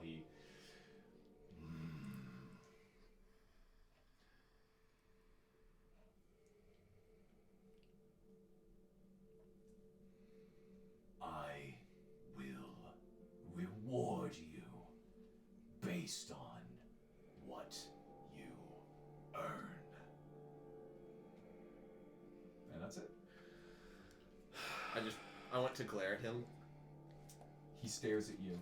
I so loathe your being. He says, I don't care. I turn and walk away. And that is it. As he comes back, I give him a fist bump. Don't forget to take that short rest as a result of all this jazz. And as you watch, King Grimthorn looks to his troops, and he doesn't give a speech. You see, as he takes his scepter, stands before them, he beats his chest, his eyes flare, his black jade shines, and you hear all the zombies go in one unison, a rousing as though they're like hooting and hollering at some sort of general speech, even though he has said no words. And then he says to you, turning to you, let's begin. And you notice that from some of the still remaining rafters of this church that there are these creatures, these zombies, that then pour this bile, this sludge, into the center of the nave of this church, thoroughly covering these pews and books of pacifism and peace. And as they make the place reek of rot, all of you must instinctively leave, or you will suffer great penalty, which means that you have to move yourselves to the outsides of the church. I presume you do this. Mm-hmm. You I don't wanna can, be in unless there. you tell me otherwise, you're basically going to where his troops are going to line up and hide. And to give you a bit of a visual for some choices you might be able to make, this is your view of the outside of the church. Okay. For the audio viewer, you notice that there are some broken, dead trees that are nearby, a small bridge over a 6-inch creek, really nothing in this marshy land, stones that surround it, but mostly walls broken, leaning in, the tower on top on its side as the rubble is thrown about the ground. So, all of you move to the outskirts of this church. So we're trying to get Corpseweaver to come in like this way? Yes. Okay. He's coming from over here? Yes, that's correct. I would like to be higher up if possible, like on the roof, able to shoot down onto it. Yeah, I have to do this because this is a very improper building construction. As she's climbing, can I cast mending on where she's? You don't have to roll. Great. Your friend has perfectly allowed you to get up to the right Great. perch. As almost the broken boards underneath you sort of to just... do that, I have You to have to go. touch I'm it, right? going Here. with her, so I'm with you now. Great. I think that because choices matter, and I like choices, this puts both of you in the church for longer after this has started. I think if you weren't being dumb, you would have just done this earlier. So we'll say, let's not even worry about that. And in fact, I'm going to skip that whole thing. But yeah, so you cast mending on these steps and you get up to your perch. Okay, great. You are roughly 20 feet above the ground. He's coming in here. Is that right? That is this the plan. Okay. Yeah, so I want to be Nobody like, knows! here. what Just shows happens. up over here. Okay. He just drops from the sky. And then hiding, obviously. So the players are putting their minis on the map for those listening at home. And as all of you move out of the church quickly, oh, well, King Grimthorn's still out there. Is he outside hiding? Let's put Where him is he? right here. Oh, my best bud. Oh, good. Actually, that's exactly where I want to be. I'm in a place. And Wait. It's time to set up Just some Thunder zombie Wave horns. into the church. Yeah. This is gonna be Yes. lots of fun. I want I have Thunder Wave, these which can push like 10 D6s. feet. I'm gonna ask for some relative Does it work on positions. any size I of want creature? every single die set to 3 hit points. Okay. Cool. And I want Yes. 4 over here. Okay. If he fails like Got my 4. con save. I want 4 over What was here. Constitution? He's like dead. Yep. Never mind. I want to be Yep. way over here. All right. Okay. We'll be buds. There's this last one. Actually, I lied. I want 2 more per side, so do that twice more. Oh, this I is was just trying happening. to We're take setting out the up. wall. And then I Oops, want I missed. And then I want 6 of them placed dead center. This is the actual bait. And Okay. for fun, How many hit points? this 3? one is Sam. Where's Carter? Oh. And this Oh, that makes one- me sad. And this one is Carter. There we go. They are the meat. He doesn't consider them actually worthwhile for fighting, so he will use them as primary bait until the plan. Okay, They've so been they're promoted up to front. primary. Okay. Cool. Good. Now I want you to upgrade 4 of the units, 2 on the left and 2 on the right, to ogres. We'll give them 6 HP, but it's more than 6. It's representative of something else. It's just more of a marker. You said 2 on each side? Yep. Okay. Cool. Unless anybody cares which 2. Yep. Awesome. Okay, so yeah, this is fine. These formations are generally good for me. We're hiding, right? Everyone should be hiding, including the zombies, including King Grimthorn. They roused us, and then as soon as they were getting in position, they were actually very quiet. Very Do appropriate. we get advantage on stealth because of the bait and the smell and we're up in the... Advantage on stealth. No, what's gonna happen is, if it comes down to it, I'll give him disadvantage on seeing you. Okay, cool. So, I only really care about stealth if you, and I'll roll here for the enemies for the zombies in a second, roll lower than a 10. Cool. Nobody? All good? Oh my gosh, I succeeded! Is a 4 lower than a 10? A 4 is lower than a 10. All right, Tom, where you at? 3. He's over here on Tom is on the west flank. I will just roll for The some of Loud you. Boys. Yeah! Some of You your. failed too. Yeah. Oh no, double failure. Cool. I'm gonna roll for the zombies that are with you. I have disadvantage. They on also stealth. failed. I I'm succeeded. gonna roll for the guys on the left. All might just according to push you They plan. also succeeded. So it's literally just divide the church in half. The ones in the middle are intentionally not stealthing. You are above and stealthing successfully. Exclusively everyone that is on this side of the church, you don't know this, right? You might perceive you're a little bit loud, but like you are at risk of being detected over the smell. But I'm gonna roll when we get there, so it's not guaranteed. As time ticks down, this bile is poured. You see one of these ogres, an ogre with a specific, unique ogre, which I suppose really should be marked for your fun. Let's put it over here. Produces one of these pustules of black magic and throws it. And effortlessly throws it 150 feet. All the way over there. And then another 100 feet. And breadcrumbs all the way. And every time one of these is thrown, it's only about this big, about 6 inches across.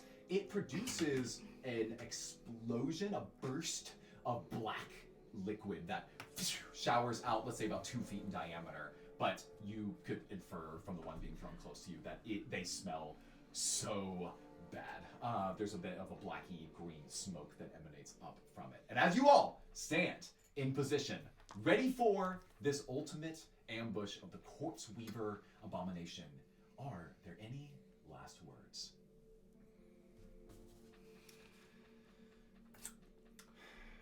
Just a steadying breath. The night grows still.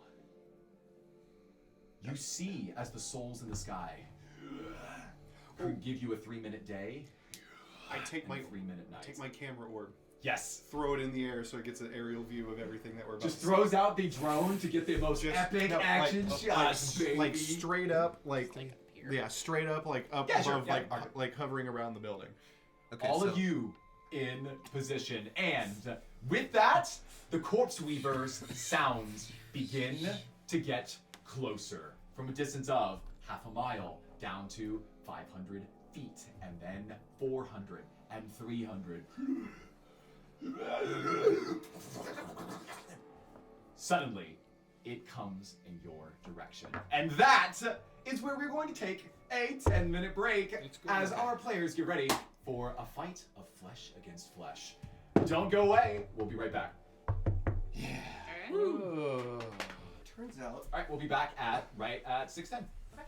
Hello and welcome back. As we left off, this ogre mage threw these weird black pustules bombs off 150 feet and closer, making breadcrumbs, and we heard the movements of the thundering steps of this creature crawling up to face everyone else. And let's do a few things at once. So everyone can see the map on the board. You see that there are zombies on the left and in the middle, including Sam and Carter. And on the right, everyone on the side with Tom and Mordecai are doing a terrible job of stealthing, which we'll see if that ends up actually taking any impact. And as I get some music going, making sure that it's going through the right output. Yeah, we got it. Cypress, you should have purposely failed your stealth check. Over here. Great. You all see, coming from the other side, a horrific monstrosity. First, an image just to whet your appetite. Obviously, it is very hard to produce an image that appropriately represents what this creature looks like, but this can give you a bit of a taste. Ooh. A creature with, it's not that big, just so you know. A creature with flesh and mounds that drip off, body parts, arms and legs that are sewn together, that make up its larger appendages as it crawls along the ground. For a little bit of reference, we obviously had the incredibly talented Annie produce you this. Whoa. This is the Corpseweaver Abomination, which you're gonna put over there, right on the path. It's very dutifully. right Yeah. down there. No, Mission definitely on the accomplished.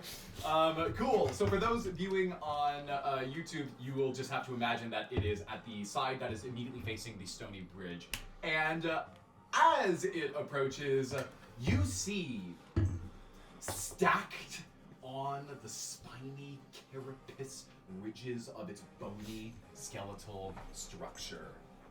That is not its full size. That is roughly half of its size, because most of it, oopsie doopsie, that is thankfully not our recording setup. You'll see 24 zombies that are stacked along its spine in a huge, terrifying, stretching abomination of flesh and bone and suffering. And now that it's this close and you've been able to see it in the flesh, so to speak, you also notice that the individual creatures on this monstrosity are all moving. Gaping mouths, independently moving arms and legs, this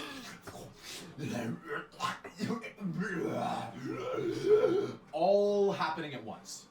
It's pretty deafening how loud this creature is, and it doesn't help that its hundreds of legs, quotation marks, thunder across the ground as it moves with pretty quick speed. It is now approaching closer, and none of your plans involved ranged attacks, at least unless you choose to break rank. The plan is hide it into the church and then lay on the force. So it's going to take its turn and move closer. Is there anything that any of you would like to do? I'm gonna knock it over. You take one hand, Cypress just one hand pushes it over and then it falls on the ground. Force of will. That's gonna happen a lot, so I'll need your help with that. Yeah. Okay, anything else? You've prepared aid, you've got the armor buff, you've got... Yeah, can I cast Blade Ward on myself? Yes, you do. You cast Blade Ward on yourself. This Your thing is not- family heirloom, I think? Yeah, it's the pendant that I wear. Yeah. This thing is not just attracted to like the bile or the smell, right? There is like a sound element to this. Can you be more specific what you're asking? Like if I were to illusionary put like a large sound coming from inside the church, would it be more like approached to like? Would it be more inclined to go inside and go check it out? Since you don't have enough time to really ask anyone, it's roughly 20 seconds until it gets to you.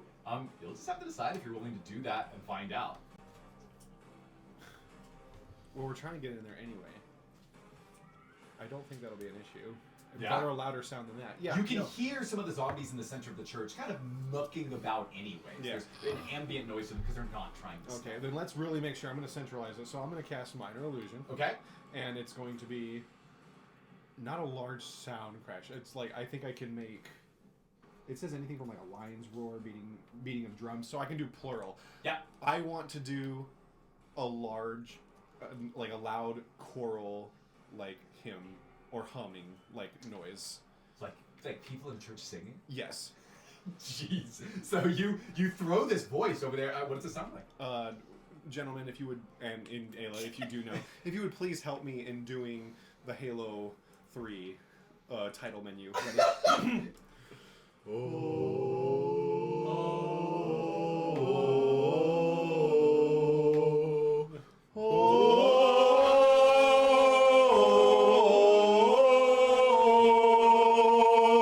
We'll stop there. And then this voice echoes Copyright. hauntingly from the church, and except for Tom, none of you knew this was gonna happen. This is very sort of in the moment. Divine intervention. How do all of you respond to this? Quietly, no one's saying anything. Yeah. I'm looking around for the voices of this Like looking pacifistic church. into the church. Yeah. I look at the zombies. I think the zombies are the ones who are singing. You look down, and they're going. Oh. How does Grimthorn react? Sure. He is pretty tactically smart, and I think his immediate posture denotes to you. You're on his side, right? Yeah. You're kind of watching him. His immediate posture denotes, okay, this is still along the plan.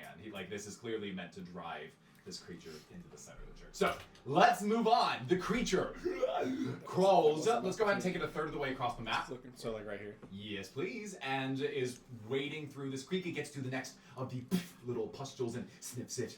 By sniffing, I mean it takes the pseudopod. That's the one I was thinking of earlier. As it is draped along the ground, and then it quickly assesses stronger smell that direction, and it moves even closer, taking one more leg of the journey. And with that, everyone braces for combat. It is time for all of you to roll for initiative.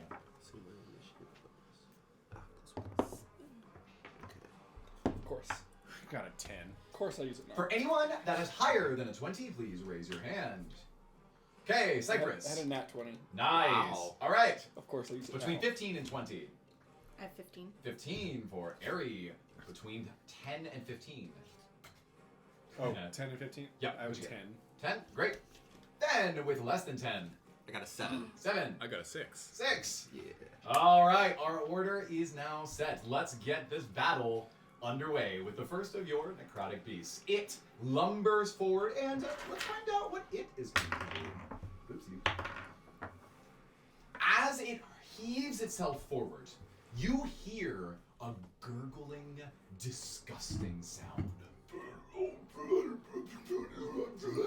And then it wrenches its huge maw backwards and ejects from its huge gut a black and green bile that shoots into a mist.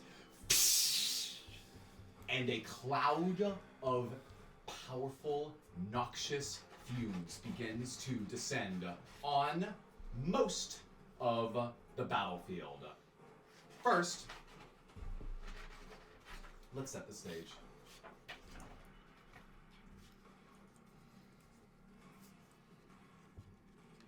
Yep, that's gonna be everyone.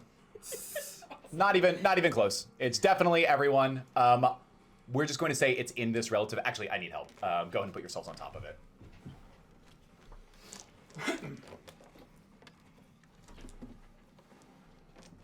Great. What is roughly scale? Are each of these cubes 5 feet? Each of the squares on the map are. Okay. Your character is 5 feet. Okay, sure. I know that the map is perfectly to scale. Yeah, I'm Match just trying to that. figure out Is it in range of range attacks now? I assume it will be when it's in the church. It is now. It is now for sure. So, as this mist comes over all of you, you all begin to retch with this stench. I need everyone to make a Constitution saving throw. Oh, cool. Nat 20. Nice. What? Dirty 20. Why do I have a +3 to Constitution? 19. I'll take it. Oh, interesting. 6. I'm poisoned again. I bet. I need everyone who passed. Well, let's start with the big numbers, baby. I need everyone who failed, which is Winton and I need to roll for Sable. And Grimthorn? And Sable. And Mordecai to take 3d6 poison damage. Is Grimthorn, does he Can you react use at that all? D4? Grimthorn stands there and breathes. Oh it yeah, in I'm gonna the use a side. D4 on this. 3d6? That's right. And you're rolling your own. Oh no! Why would you do this? Thankfully, you never roll high, right, Winton? Are you kidding? I've been doing pretty good. Oh my gosh. 12. 12 poison damage to Winton. I'm gonna use my Hey, D4. 12. What'd you guess? 12. Cool. Can I use my D4 to subtract that? Yeah, Same. from this armor. Yes. Yeah, since I didn't say what the armor could be applied to, I'll say it can apply to. Okay, so 8 damage. Maybe it like covers your face and you 9. don't breathe in as much. And you still get one It more. just smells really nice. And it By the way, offsets it a little. everyone D4 roll. everyone else takes half of that damage. So you're gonna take Oh, so 3d6 still and then roll. cut it in half, Yeah. which Okay. always rounds down. In D&D, you always round down. Okay, so so- 3d6, cut it in half. Sable's going to do that. Oh no, Sable took the full 3d6. And you Ooh, had the 10 hit that was points. 11 damage. Huh? You had the to temporary Sable. hit points. Yeah, so now I'm down to 19. 2, 11. so that's 3 I need to mark damage. Sable. Is Sable is over here chilling with y'all. That's Sable. Cool. I still have one more reduced damage. Okay. I haven't even broken my shields. Are we poisoned? Reduce it. You were Oh, not so- poisoned. Wow. You just took a bunch of poison damage. There's a difference. Oh, we're not poisoned. You're not poisoned. Okay. I think that is cruel. I'm not going to immediately poison you at the start of a fight. But this was you notice that you two. Sorry, what did you two roll? This matters. 10. For what? The For poison. the, Oh. for the con save. 6. The stench is now in the air. All of you smell it, and all of you took damage from it. It is overwhelming to you. You take all of this damage and sort of bring yourself back up into the fight. Mordecai, you are suffering what's called retching, which means you will have disadvantage on all attacks when facing the creature until you pass on this con save at the start of your turn. So you get a chance every single turn to pass it. Otherwise, disadvantage if you're facing the creature. This is a condition called retching, which, by the way, is in the homebrew, but it is suitable for this fight. So as you are suffering this, I didn't even roll Sable for that same thing. I think he's also suffering that because he rolled a 7. So Sable is also retching. He hasn't talked much to y'all, but he stands there with his rapier ready, but he's sheathed it in favor of a battle hammer, like a war hammer that he's got. And you see him. This is next to you two, Tom and Mordecai. Sable and Mordecai stand next to it. They're just like, this guy stinks. And of course, the three of you are all making the most amount of noise. I'm handling this a little bit better because I was in the catacombs and that was just. I don't know what's worse actually, but I think I'm handling this more better like a champ than I am than I think I should be right now. The final detail is that this blacky green mist produces an obscuring dark vision, or obscuring darkening effect. So from where you are, you cannot see unless you have dark vision any further than 30 feet. So that is for you to determine, decide, whatever. It covers that aspect of the battlefield, and in fact, Any elves will have dark vision. Half elves have dark vision. Cool. I have no idea. I need to. It came from its paw. So it's really more like this. And you don't know how long it'll last, but it is now in the air, in your nose. So are we understanding that these zombies are out of it, or are they in it as well? They are out of it currently. Okay. Yeah, their positioning puts them out of it. And that will officially start the fight as this thing comes closer, and I'm going to prepare notes for where Grimthorn and Sable come to the initiative. Cypress, nat 20, baby. You are first up. It is roughly 120 feet away from you. And just from all of you, for the sake of planning purposes.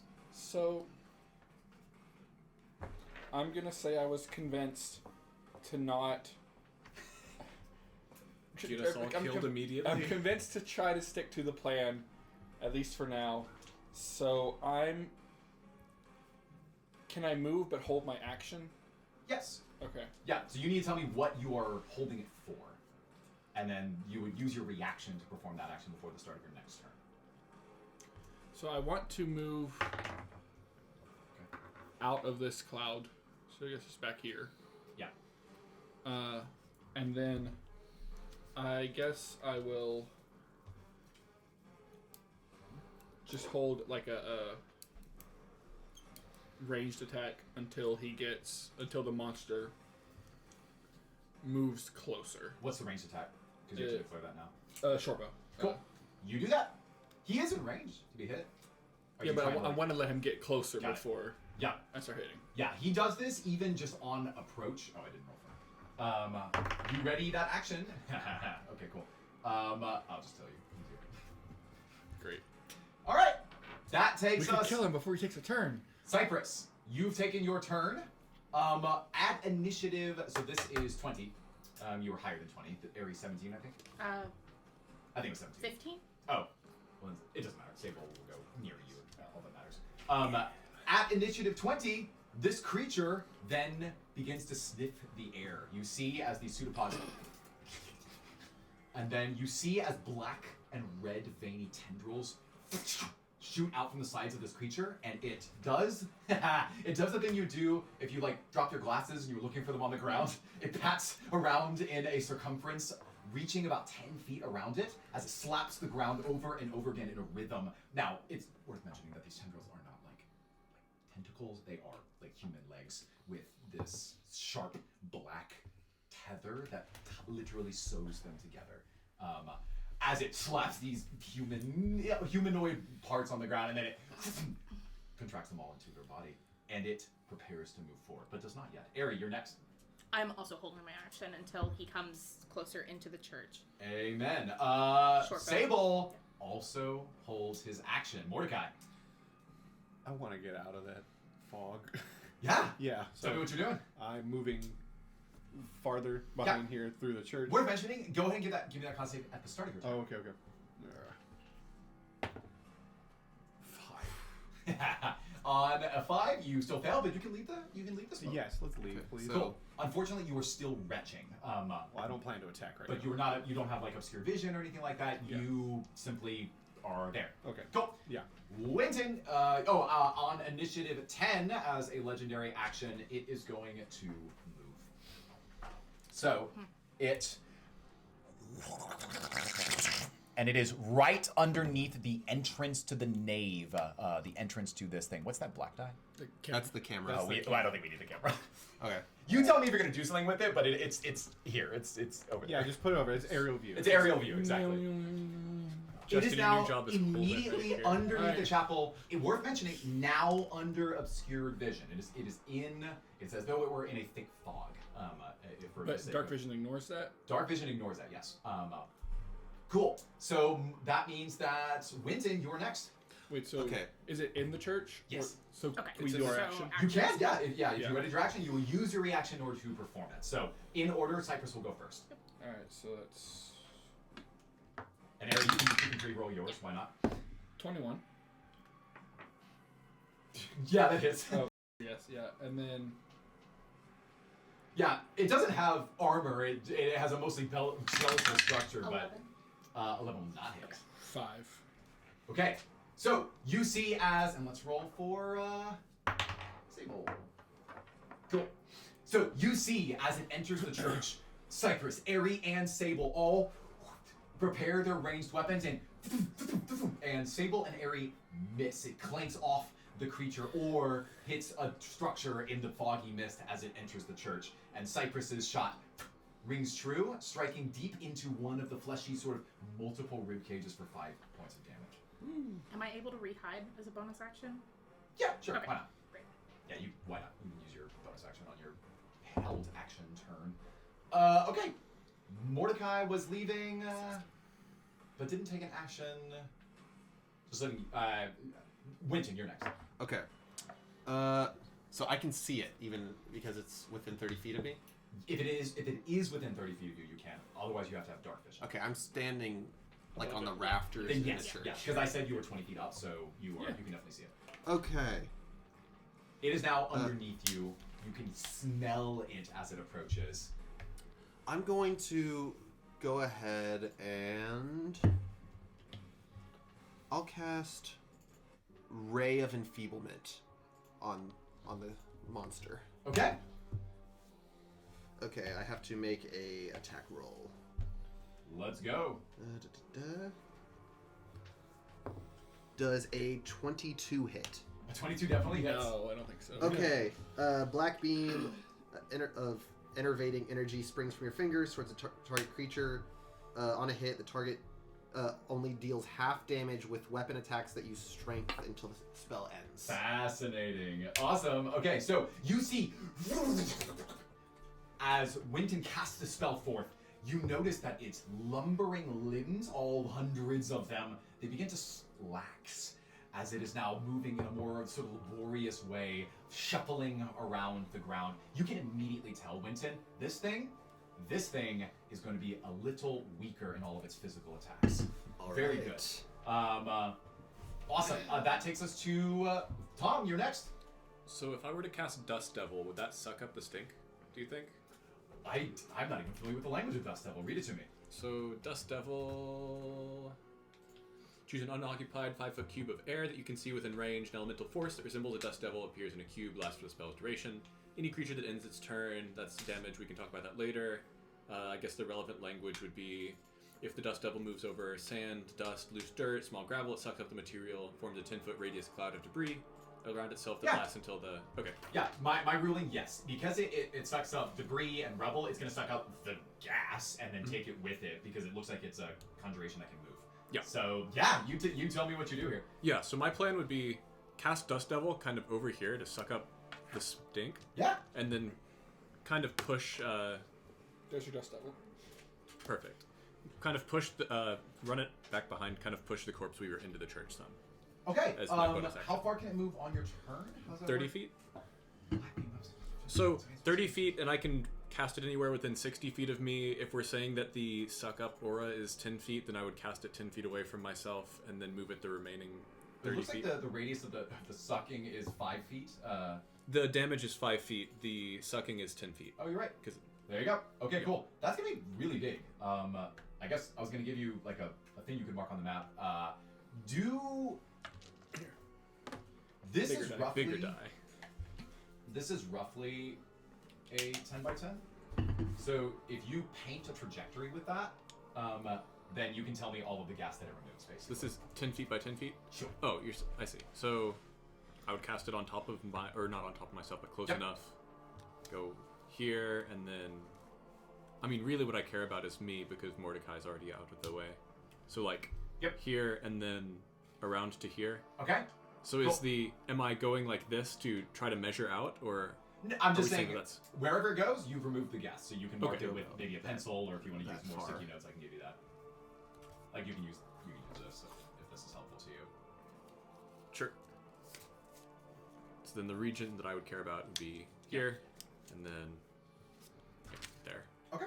And then we said we have enough range to get the Dust Devil to here, so that it's dealing damage. Cool. Yeah. Cool.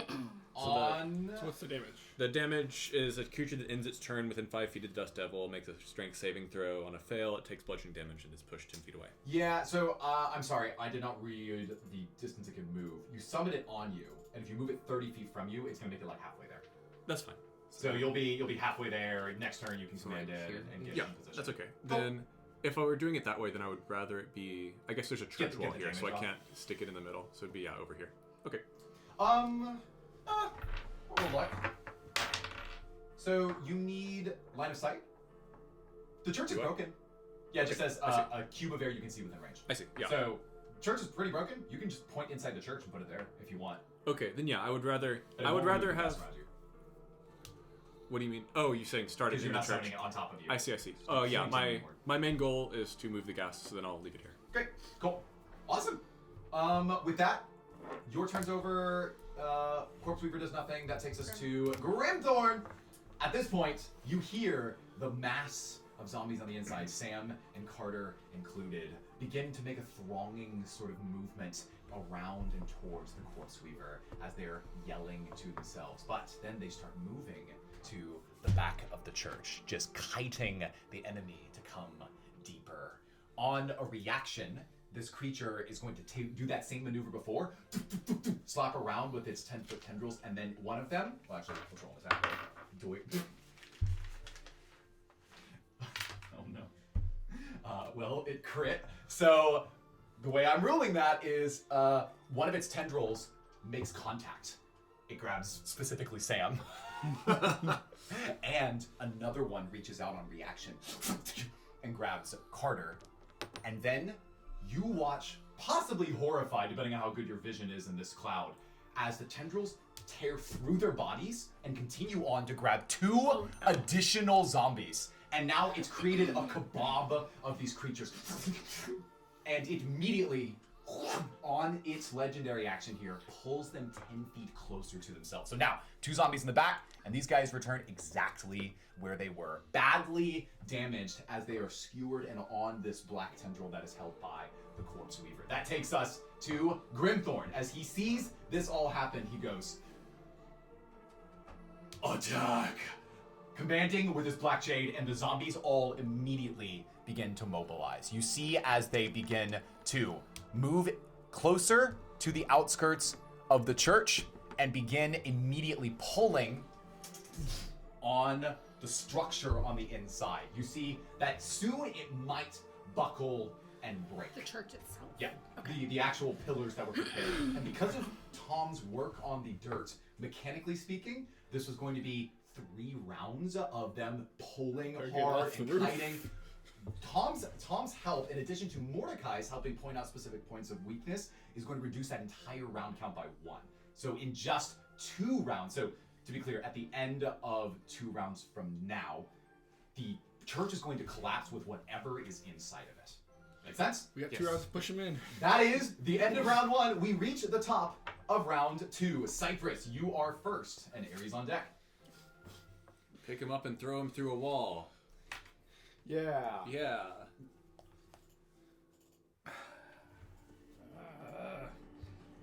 And Sable too. No, he's with us. To be clear, the language at the very bottom. Oh yeah, you're right. I guess. Oh, I need to note that he did half damage. It's not disadvantage on attacks, it's half So are we damage. supposed to take damage on the zombies? Is that why they're 3? Oh yeah, deals only half damage. Okay, hold on. And then I need to make that con save. What's your... It failed. Actually, wait. What's your spell save? 15. It almost passed. Okay, cool. What's that? Are the zombies 3 because they have 3 hit points, or is that just to differentiate them from the ogres? They have 3 hit points using an internal system that I'm tracking myself. Okay, so we don't need to Making mess more with the on dice. Okay. I guess I'll cast Fairy Fire, which is a 20-foot cube, to hit it and Grimthorn. Okay. As you do that, go ahead and roll your attack. It's a 20-foot cube, Yeah. so you're also hitting. It's me. Well, so you're Winton 20 and foot Airy. up, so you're like standing on top of the cube. You're not Very in the far cube. down. So you Actually- I'm gonna say you have dark vision, right? Or you Yes, can see. I have dark vision. You can easily pick a spot that doesn't happen to hit that far up. You just choose lower down. Yeah, I'll aim into the dirt. Yeah. So the ground is glowing. We'll make it work. But so so go ahead and roll your attack. It's not attack. It's they are now like outlined in light. Oh, you're right. If they fail a dex save, and if any attack against them has advantage. What's your spell save? 14. It does pass. Which one? So I hit Grimthorn and Dex it. save. Oh, you hit Grimthorn. Yes. Oops, sorry. I need to make Calm a down. note. It was a misinput. Make a note of that. Are they within 20 feet? No. Of each other? No. They're not. Yeah, they're just not. Oh, So you have to choose. Oh, then the monster. Okay, cool. Monster passes. Then, not Tom, but probably But Tom. also the zombies are probably now also glowing, and everything within 20 feet in that cube is glowing. Yeah, cool. So we have thick smoke, Noxious gas. It casts dim light, so that helps like Big one. disperse the fog. I'll say it does. Yeah, for the sake of people who are targeting it. Cool. 20-foot cube. Fairy fire. It passes though, so it It is not glowing. It is not. Yeah, exactly. It is not. You do not have advantage when attacking it. Let's take ourselves to at initiative 20. We see as this creature, the Corpseweaver Abomination, does two things at once. The first thing is that it will. What's the exact name of this? Oh, ingest. Oh. You see as the tendrils, and it shoves these four creatures, the Salmon Carter zombies included, into its body. And I only ruled it on a crit, it would even be able to take 4 at a time. So I'm going to say just as a house rule, or like as my ruling for that, it only ingests 2 instantly. And you notice that these two get sucked into its body and join the forces that are now along its back. Should we flip that cup? The other two, sure, yeah. If you could do that for me, please. Yeah, whatever. Actually, you know what? I'll take it anyways because I'm about to use those, Oh, perfect. if I may. That's exactly what I wanted to hear. The DM say, I want to use those 20 d6s. So, at this point, you see as the creature, the fleshy monstrosities inside of its body, begin crawling up along itself. It's like when you say your skin crawls, this time, literally, as these creatures crawl up and build these towers. Think World War Z, as the zombies build their own towers. Exactly what I was thinking. That stack up 4 tall. On either side, I'm gonna have my. Actually, let's do 5 tall. On either side. Is this Deer in the Headlights, or is it a different game where you roll and then you stack the So, 5 tall. 5 tall? and the remainder. That explains the extra 2.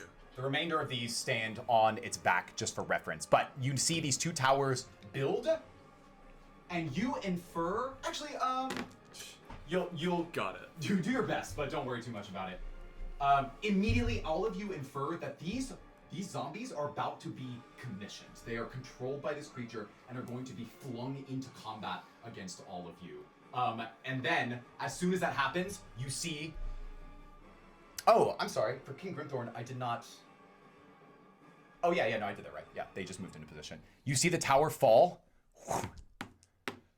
as all of these zombies scatter outwards and immediately begin to take action. 1, 2, 3. That's not good for that guy. The devil was inside, right? No, it's outside. Is that Didn't Sable? make it. Yeah. Okay, cool. Yeah. Sure. Well, Sable falls. So these zombies have now been.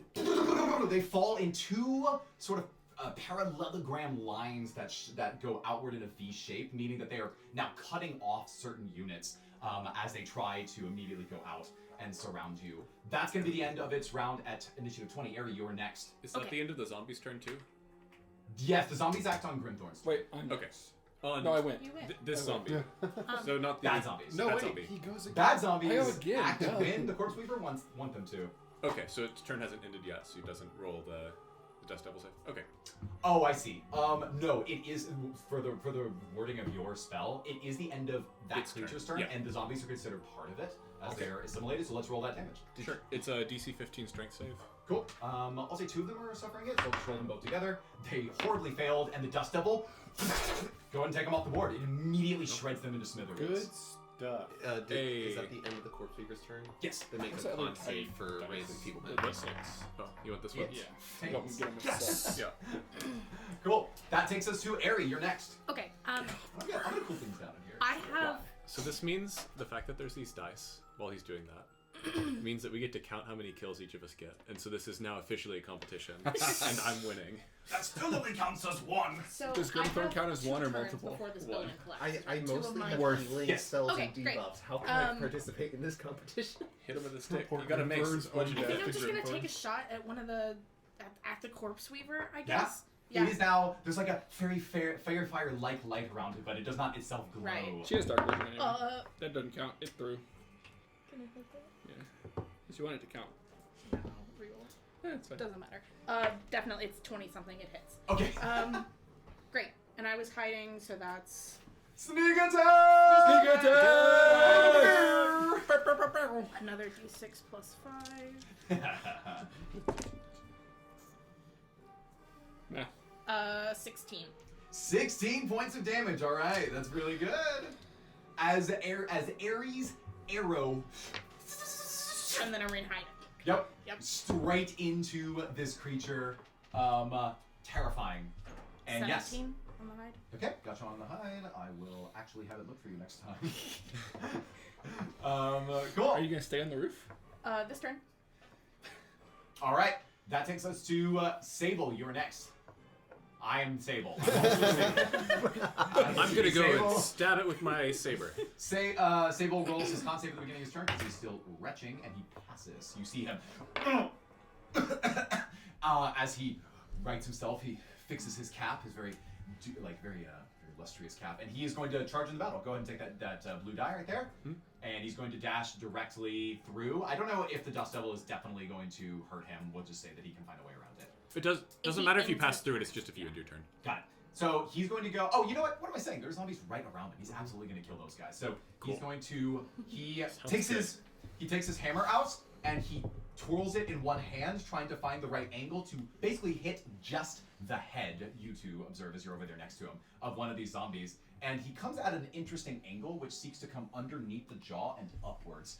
And with this kind of a sideways uppercut, he misses on one of these guys, and then he takes a what's this called, a pit and grip, and then he strikes it across the and he crits. So he just absolutely obliterates this guy, and I guess I was hoping one of you as players would be the first person to discover this, but these minions you see as these zombies have been thrown off of its skeletal structure are so bare bones. They're so thin and the flesh is decayed off of them so much they look fragile. His attack cleaves through one of them and directly into the other one adjacent to him. Sable takes out both of the zombies that are next to you. And then he swings it back and he holds it in place and he's gonna dash forward. Yeah, two so for you, Sable. he's gonna go outside of the church and threaten the final zombie that's there that's just kind of dropped into combat. Okay. Okay, and that takes us to Mordecai. You're up. All right. Well, let's do this Constitution save first. 8. 8 is not gonna. Okay. Mordecai is Can I? disgusted. Now remember, all retching means is disadvantage on attacks when you're facing the Corpseweaver. It's like 60 no scope. breathing in his fumes by facing him is what is really hurting you here. So could he like Throw him backwards? Yes, but he's blind, so he gets disadvantage. like I am in front of it, or facing like I can peek through a window and like see it. Like, does that still? If your body is facing in this direction.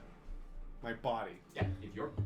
If I turn around like this, and I'm doing that. Like, does that count? I will call it as blind unless you have experience practicing, over the shoulder layups. Don't or you know it was anything like canonical that would like play darts and bars and Yeah, blindfolded for tricks? that. Roll crazy high luck. Maybe you did. Okay. Well, let's see. 17. It's not high enough. Okay. Yeah, you like doing little like sleight of hand, little tricks, but you didn't happen to master the behind the back, over the shoulder, no look shot. Well, who's going next? So sometimes it might just be that you cast a spell or you take your shot with disadvantage. It's okay. Well, the one shot I want to do is the big one that I can only do per one. Winton will be on deck. Okay, Winton will do Nick. Okay. Well, I was kind of banking on that Constitution save. I shouldn't have. What is your next plan of attack? Or what is your next move? I'm jumping on it. And doing anything else with that? Are you doing anything else with that? I'm going to be casting Gentle Repose. What is that? It prevents it from hopefully doing exactly what it did and sucking up these things and putting it into its little thing. And then, because I can, as a bonus action, I'm going to use Misty Step to get away. Okay, we have a plan here. So if I gave you Bardic Inspiration, would that help? Mordecai is not talking to Winton right now. Mordecai is on the other side heaving. I honestly have no and idea. he has no idea that Winton's about to do this. Guys, I have no plan of attack You right hear Mordecai now. I retching am and losing yelling. my food from last hour ago. Can anyone give me any advice right now? Hit it till it dies! Winton, if you were not already dead, I would find a way to do it again. Sable having just immediately knocked a guy out with a crit. I did this in Operation Bloodstone. I'm gonna do it for you. You see him and he's like, "Hey, let's go!" And he's going to give you bardic inspiration. So he's not canonically he's not a bard, but he has inspired you, so you can add a d6 to your next roll. I'll do. Yeah, that's pretty much all I got. Yeah, Sable's my favorite bard. He knows how to save con. How many hit points does Sable have? This is where Mordecai just turns evil outright. Well, he failed his con save, so he took 11 points of poison damage. Me? No, him. Sable did. Oh. And also you, but you took one more. Oh. So, Okay. So he's better than you. yeah, by metrics But then alone, you he's slightly better than you. But then you subtracted the Oh, D4. okay. I thought I was still taking poison damage. I was like, wait a minute, or like retching damage. Like, no, hold on. You got to make your choice. What are you gonna do with Sable having just inspired you? Do you want to go and attack that zombie that's next to the desk You know double? Or what? do you want to go after the? I have piercing daggers. I'm gonna blindly throw a dagger at the. Yeah, I like it. Let's So, do it. Do you want disadvantage because you're facing it and retching, or disadvantage because you're going to no look throw it over your shoulder? Second one's way cooler. That one's way cooler. There's only one correct answer. I'm gonna disadvantage because I'm throwing it over my shoulder. Great. So Mordecai turns around to avoid the smell, heaves this dagger. Why don't you roll that attack roll twice, Okay. disadvantage, and then add a d6 on top of it. Okay. Wait. Goes Oh, with yeah. So a D4 plus 3. All right, D4. 1. Well, you have to roll to hit Oh, first. sorry. You might miss. I jumped ahead. There's a 3. There's a nat 20. That is a bad time to roll with 20. Oof. You can roll with d6 anyways. Yeah. I don't think it's gonna matter. Okay, yeah. So you hear, after he's been shouting, I don't know what to do, I've lost my food, you just hear him go, yay, and throw a dagger, and it just clings into the outside of the church. You know they say you couldn't hit the broadside of a barn? You couldn't even hit the inside of a church. Okay, I'm not sure I hit it, but if I didn't, there is a dagger on the floor somewhere, so use that to your advantage. You hear the Corpseweaver like scream. It goes, I think you hit it! Awesome!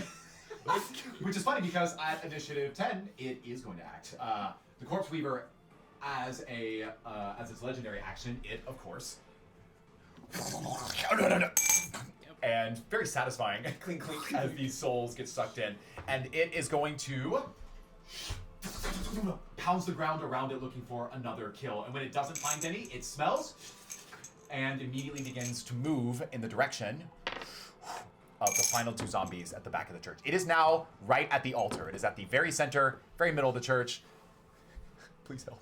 Help me. Okay, there you go. With the 2 final zombies, they are kind of mulling about waiting for their demise. But the plan is working, technically. The bile smell still reeking upwards. Winton, you're next. I said what I was gonna do. I take a running jump onto its back. Give me an acrobatics check. How big is it? Yes. Very. Very. I know that's not necessarily to scale. We're gonna say roughly Church-sized. 60 feet long and 30 feet wide. How tall? I'm I 20 said feet up. it's pretty flat. I'll just say it's 10 feet tall. 10 feet tall? Okay, so I make a 10-foot jump. Or a Yeah. 10-foot fall, really. Onto an uneven surface that is moving. Well, I really just want to fall, like, jump onto it and, like... That's true. You just need to touch it and then get away. Right? Yeah, that's okay, exactly what you're I'm right. This will be pretty easy then. Okay. So don't screw up. Yeah, don't roll a 1. Skills. Things said moments before disaster. Right. Yeah, I'm about to roll a 1 because athletics, you said? I rolled a 1. I Or, rolled a 1. yeah. A nat 20. Whoa! Hey! You sure you don't want to stay on it? And So you went to dashes. Tell me what you do. You tell me. Okay, so I'm right here. Like we see the big lumpy thing that it's absorbing everything into. I take a step away from Aerie, and everyone. I just yelled at Mordecai. I think you hit it, and I just jump onto the spines of its back, just like fall down, shield first, so that I land. Ooh. With its, Yeah, I like that. So you know what? Because why not? It's fun. Give me just an unarmed strike attack. That is the result of you jumping on it with your shield. We'll do some extra damage as a result of this. Okay. And then you can do your A shenanigans. nat 20. So that's 2d4 plus your strength mod. I guess that's congrats. Congrats. Why am I getting nat 20s? Yeah, on you're this? using up all your nat 20s. You do not want to be doing that. Why am I using them now? That's a 4 damage plus what? Your strength mod. I don't have strength. It's 4 damage, baby!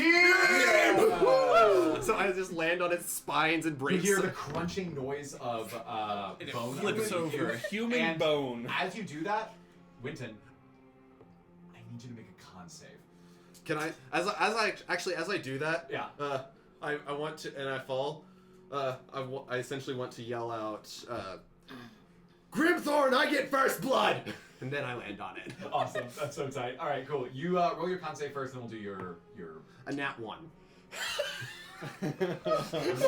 We talked about this. You remember what you used your 20 on a punch attack. So you nice told me knowing you were Winton. using your shield. Yes. You didn't have to do that. You could have just kicked it. This is going to work out in your favor. When you get closer, something really scary happens that none of you would have even noticed until at this very moment. So you saw as the skin crawled and these creatures moved up its back and then into the towers that were used to topple out.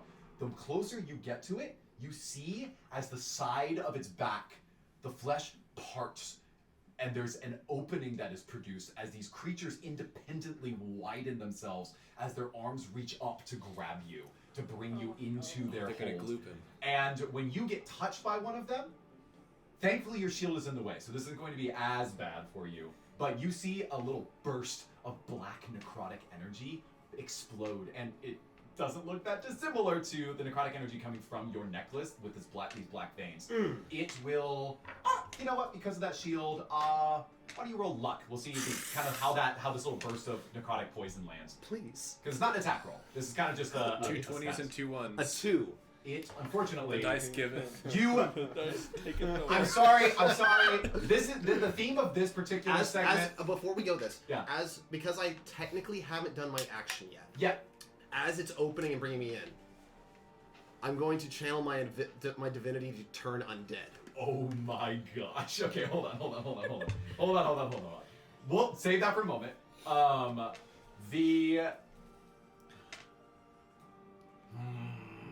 You had a plan. You were carrying out that plan. Mm-hmm. This is like a half second of reaction time to change your plan from casting a spell and Misty stepping away to I'm just gonna use my turn undead. So roll me initiative. Roll me an initiative check with disadvantage. No. Okay. That's a 5. You do not have the reaction time to respond to this horrifying revelation, and unfortunately, so I guess save that channel divinity. Okay, yeah. But unfortunately, as your shield hits it, and I'm apologizing to the viewers, the theme of this particular arc with Grimthorn and the zombies is flesh and rot, decay, and disgusting grossness.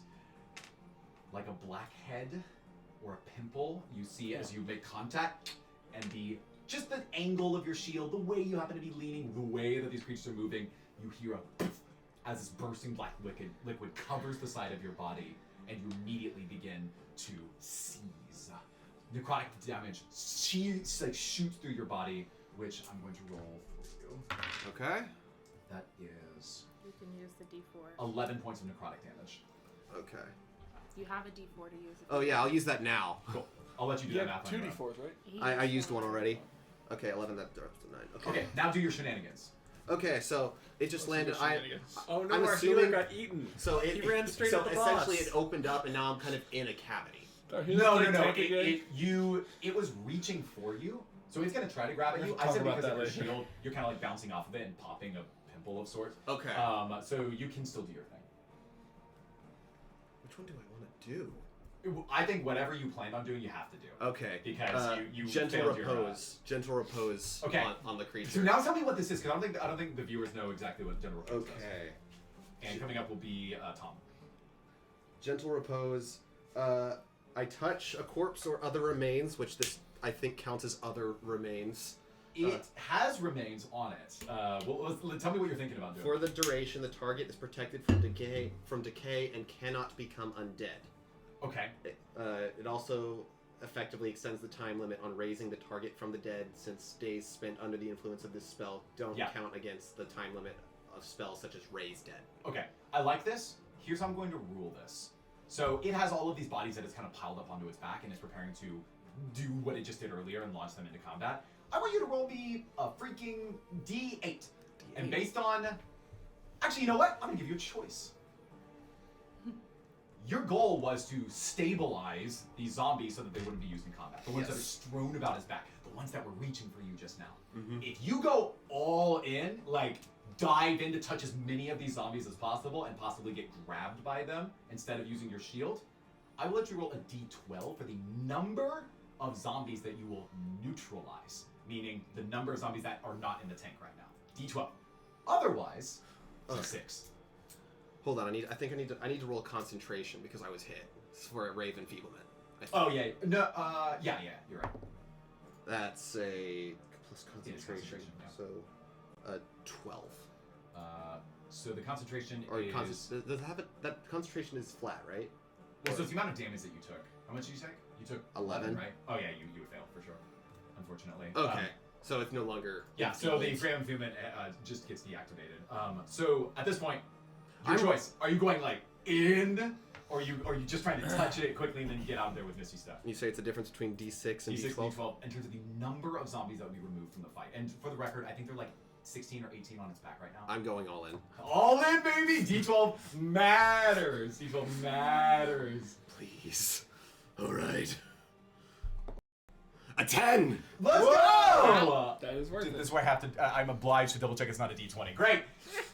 Winton, as you see this crazy person touch down and fully embrace the death-like grip of these creatures, his magic from his amulet or from his holy relic comes into play as he starts touching all of these creatures. Justin has literally placed Jordan's mini inside of the glass container with all the zombies. And as they open up to embrace you, you start touching them with this gentle repose. I know gentle repose is supposed to only affect one creature. Don't at me. This is one creature, so to speak. And I love it. Remove 10 dice from the container right now. Yes. Technically, they're there. Technically, it's still that big, but they're inert. They're deactivated. 2, 3, 4. So as he's doing that, amazing turn. Tom, you are next. Hey, what was that about dice in front of us mean the amount of... That's why they call him Winton. Oh, and because you've basically allowed yourself to be invested, you're going to take impale damage right now on his legendary action. All right. Wait, do you not? Oh, you know what? No. You already took the necrotic damage, so I'm going to have it happen. Do you still get your bonus action though? Do I still get my bonus action? No, he Gentle committed. repose. Gentle repose is an action. Wait a second. Can I use my 2 spirit points to use a action as a reaction? You may do that. Yes. I wanna- Who are you summoning? I don't know. I want to cast. Oh, summoning. Summoning. I'm sorry. I want to summon. I am sorry. Rule of Can three. you- Rule can of three. you Rule of rotate three. No. the table a little bit back where it was?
that. all the Yeti. I didn't have any other backup. What's the damage?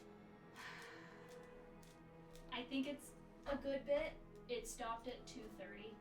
2 hours and 30 minutes into the session. Yeah. We were at an hour 40 when we stopped for break. Well, An hour. the silver lining is that most people aren't, they don't love, like, we love doing combat, we love playing combat. Most people don't like listening to combat, so I can just sort of talk through the main highlights, This Was is this gut-wrenching. would this have fixed if I had covered that with tape? Was Maybe. it because you kicked it or something? Presumably me stood up and then walked across it and I then thought sort I of just covered jumbled it enough. It Or wasn't, maybe I pulled it here it somehow. wasn't from me Like this bumping got into the pulled. table twice. Was I don't it? think it. Probably not, Okay. because that corner didn't. I would That feel corner ru- didn't move. I would feel really bad. I'm just surprised. It's like That's alright. I don't know. The cool thing is the audio's gonna sound amazing. We did some like Annie really did so many cool like A/B tests yesterday. There's gonna be dynamic panning, which means that you two are gonna sound on the left side of the headset, Oh, and nice. three on the right side, Ooh. and the balancing Your is so next much better. session. See, Yeah. I've been Dude, so avoiding good. having side conversations this whole time to help with the audio quality, but now that I know we've got 2 ears, Yeah, just I have all full five of you permission. talk at the same time. Yeah. Feel free. I mean, like I said, silver lining. Almost the entire session was a fight, and most people they'll I'll mention the highlights, but it doesn't really matter. We missed my big solo play. He just attacked Grimthorn. I mean, can you please record it? Can we start now? I and mean, just yeah, finish what we got? I can start recording now. I'm just frustrated because we spent so much time We spent a lot of yesterday time prepping this, but it's okay. making this work. It's okay. We have 3 more sessions. I don't know why I didn't just put my phone on the table just in case. I'm so stupid. Should have just done that too. Well, It's in fine. the future, Our redundancy plan was on the same device. It was we're recording on 2 different pieces of software in case the software shut down because that's what happened last time. handling a software I should crash. have thought about the failure point of the cable itself becoming disconnected. It's fine. So let's just. I It's have a charger that plugs from your computer into your phone. Yeah, let's just So do that that'll next be convenient. We can just put your phone on the table. Yep. Yeah. Yep. Awesome. Cool. We only have a few minutes left, so if you just want to record that, I'll narrate over this. I still have to re-edit the first episode too because we're missing big pockets of that. Okay. Let's wrap up. Annie, are we good? I should have had the. Are we good? Not yet. I'm One sec. finishing saying a phrase. Let's keep doing this. I'll pick up where. Go. Okay, cool. So, Mordecai, as you were just discussing with Sable, trying to convince you, he unconvinced, looking at you saying, "What? We are not the same," with like a certainty in his eyes. This moonbeam spell comes down, does 14 radiant damage to these creatures, including Grimthorn. 2 of the zombies just sort of vaporizing. Grimthorn grimacing. He turns around and immediately spots Cypress. And his bellow, this guttural, like supersonic yell that is as gross as it is otherworldly. And then he says, "You don't want to face me." And as that happens, you see the Black Jade shard on his belt buckle flow ever so brightly. He is immediately going to cast something, but I need to give you two one more round to see if you can get a little bit closer. So wait, to is this the start of his turn? No. This is like a reaction to Okay. what you just did. So I'm giving these two one more thing, and then we're done. And we're gonna Okay. finish. So Ari, Tom, you now have synced up. You kind of found out where she was at. You're going to give her advantage on this because of your like little sifting maneuver.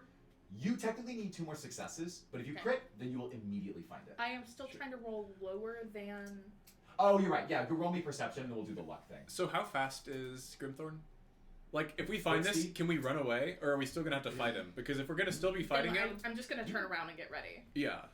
I So I'd rather think- have one more I think turn of having this gem casting spells. would be helpful to us in the fight.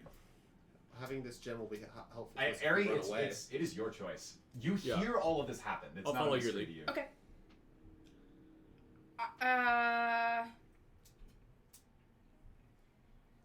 So right now you're hitting Because- the rebel. Because I don't know that I would know what's going on. You would be the one to turn around. There are no active zombies near me. I am between them and the stone, right? Right. Okay. And no one important is paying attention to you. And you're sneaky and stealthy. Yeah, I'm gonna go for it. Okay, roll perception first. 17. That's good. Roll lower than that. 13. Okay, so all that really happens is Aerie is dutifully, as this chaos is ensuing outside, she's dutifully like, okay, got it. Okay, it's in this section. And as you're digging through, I think what you're surprised to find is you've now located the kind of the core of the corpse of this creature. And there's no more flesh that's attached to it. It was like the flesh itself was artificially sewn onto it, and even the tendrils lay limp on the ground. You're able to much more easily, because it's not forcing itself together, begin to pry back the bones that are there between you and the core. You haven't found it yet. And that means that, Tom, you gave her your advantage on this roll. So right. roll your perception again, and I'll just tell you, the only thing that's at stake is if you roll a 20, you'll instantly find it. That's all that matters. That one. Okay, cool. You're Well, welcome. so yeah, hey, you know, why not? The advantage was on the one that you rolled and turned into 17. So, yeah, so you're able to successfully get to this particular part. You do hear that the zombies are coming closer around you. They're basically surrounding you because they're one by one. You went into the rubble. They're starting to lift the rubble away. Would they still be going in this direction because of because of what Cypress just did? This all happened at the same time, so Okay. they're there now. I'm gonna assume that they're going to change their focus based on what Grimthorn himself directs them to do. But so on reaction, and this is the final thing for today, Grimthorn. Wait. Take a picture of the board so we can have it for next time. Yeah, good point. Did one of you do that just so because I would hate to forget something like that. Call back my camera. You don't want to witness the murder of a king? No, let's not show that we just straight up attacked royalty. We'll leave that to the imagination.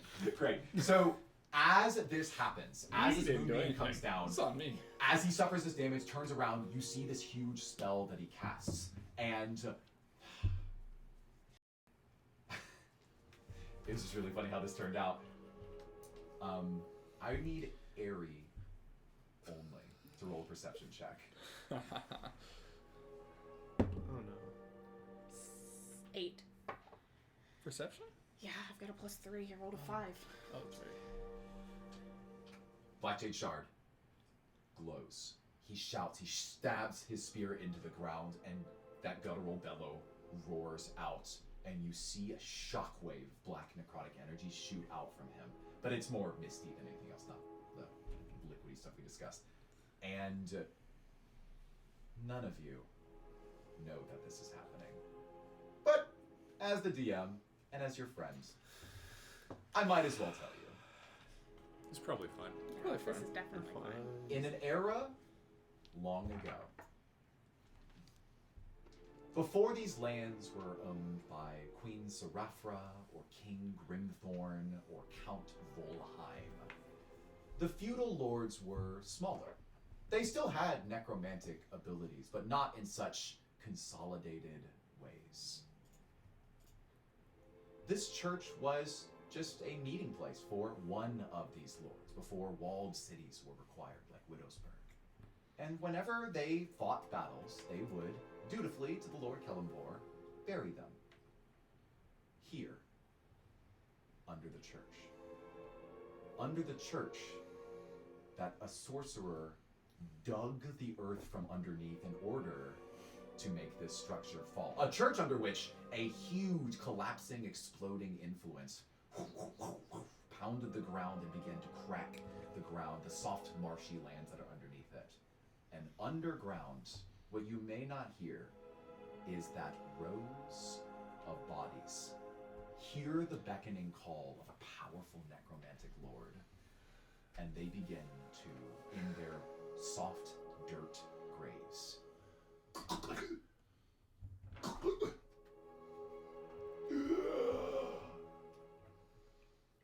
now, what will happen to our heroes as they choose to directly confront King Grimthorn and possibly some dead soldiers from a bygone era? Well, you'll just have to tune in next time to find out right here on the Umbral Harbingers.